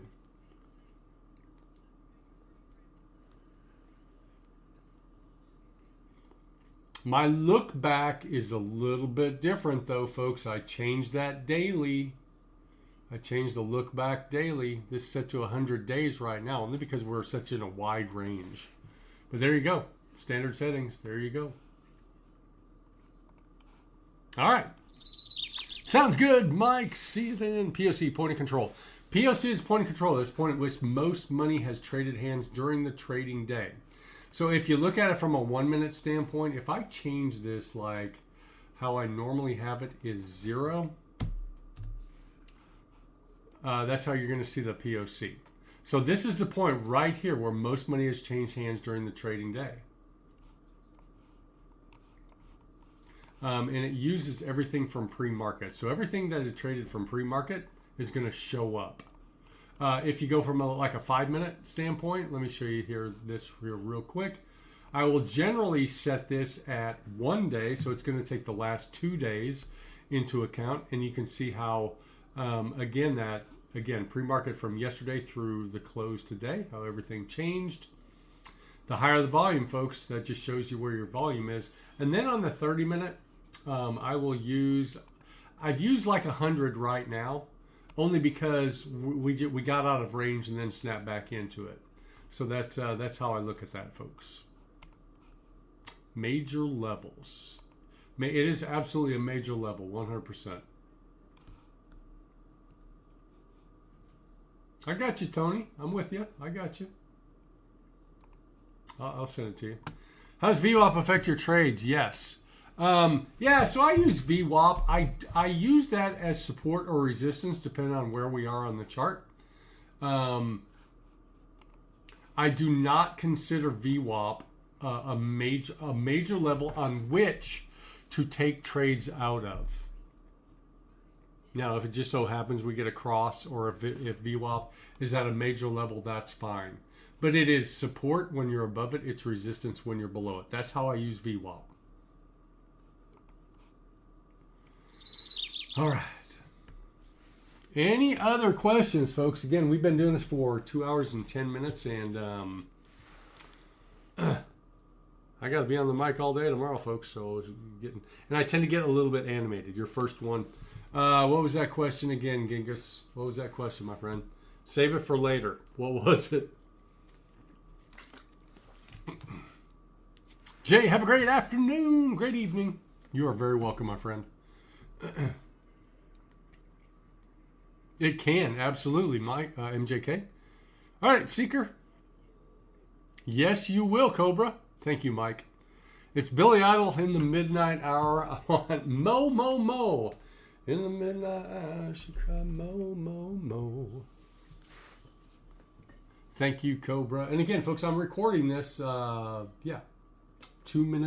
11 minutes, 41 seconds right now. Thank you, MJK. Again, still, let me see if I can find, it's way up there. See you, Paul's Deep. Thank you, Pete. Ruben, Ruben, congratulations again from you live from Oklahoma. That's where I live, folks, in the thriving metropolis of Jinx, Oklahoma, just outside of Tulsa. Man, we're glad you're here, Cobra. We're very, very glad you're here. We trade different styles, and that's okay. It's bedtime. It's past my bedtime, folks. I get up at 4 o'clock Central Time and go to the gym. You're welcome. Thanks, Eric. That's my brother. Every day, Cobra. I'm in the 920 room. Check on the trading. I'm in the 920 room, man. Every day. Every day. 9 a.m. Eastern Time to market close. Stephanie, thank you. Hope you have a great evening. And again, Genghis, let's see that question, my friend, because I got to shut it down here pretty quick. The recording will probably not be up tonight because it has to render. And that takes a good long while, folks, on a 2-hour video. See you, Seeker. Okay, so I go back in time. Yes, you said first. Ooh. Say the most amount of time. So it does have to be based. If I were to go back, I think that's a really good question. I learned so many lessons. I learned so many lessons along the way, and I learn lessons every day. There's one thing. I wrote about that in my no, I didn't. I took it out of my newsletter, folks. I took it out of my newsletter. I would have started earlier. I would have started trading earlier. But I didn't. So the best time to start trading is when you are in your teen years or today. That's it. What would fast forward to you where you are to where you were? Oh my goodness. Oh, yeah, it's night and day. I just thought I was, a hot shot when I first started trading. But I wasn't. I made money. But, I just caught some plays that, I didn't really. I was a 920 trader from the beginning, but as from a nuance standpoint, no nuances. SPX 0DTE. Yeah, I don't care about the danger of late in the day. Thank you, G-Man. Have a great afternoon or a great evening. It's a great evening. Yeah, but it's night and day difference from when I first started. It's not even anywhere close. I'm not the same person. I think that's the cool part. Trading will reveal every blind spot in your life, folks. If you are not a disciplined person in your life, or in your everything that you do, you won't be a disciplined trader. So it will show you every area of every blind spot. 6-year-old watches you trade, thinks it's red versus green, trying to give him a Galen. That is perfect. That is absolutely perfect. That is just so perfect. Perfect. Teach him. That is so awesome. Okay, folks, what else we got? What else do we got?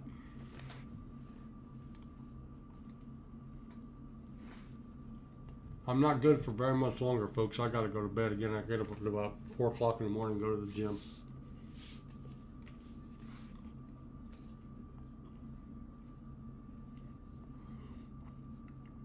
Make it quick.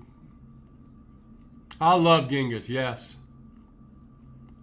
Man, Big Bass, that just sounds amazing. I talk to my Minnesota friends all the time. Oh my goodness. Yeah, it was only 96 or something like that here today, but it was super muggy. So have a great afternoon, my friend. And again, people are dropping out. I mean, the meat of everything is over, folks. DC muggy and hot, yep. Okay, so I like to go at the money. I'm looking for a delta of 0.5. But it depends. It really depends. Like the last few days, the implied volatility has been through the roof, and you can watch VIX for that. But implied volatility has been very, very high, so contracts have been crazy. But I like at the money or in the money. But if you got to go a few spots out because of high volatility, yep. Tony, thank you, and I'm going to send you that phone number, my friend. You got this, man. All right, sounds good.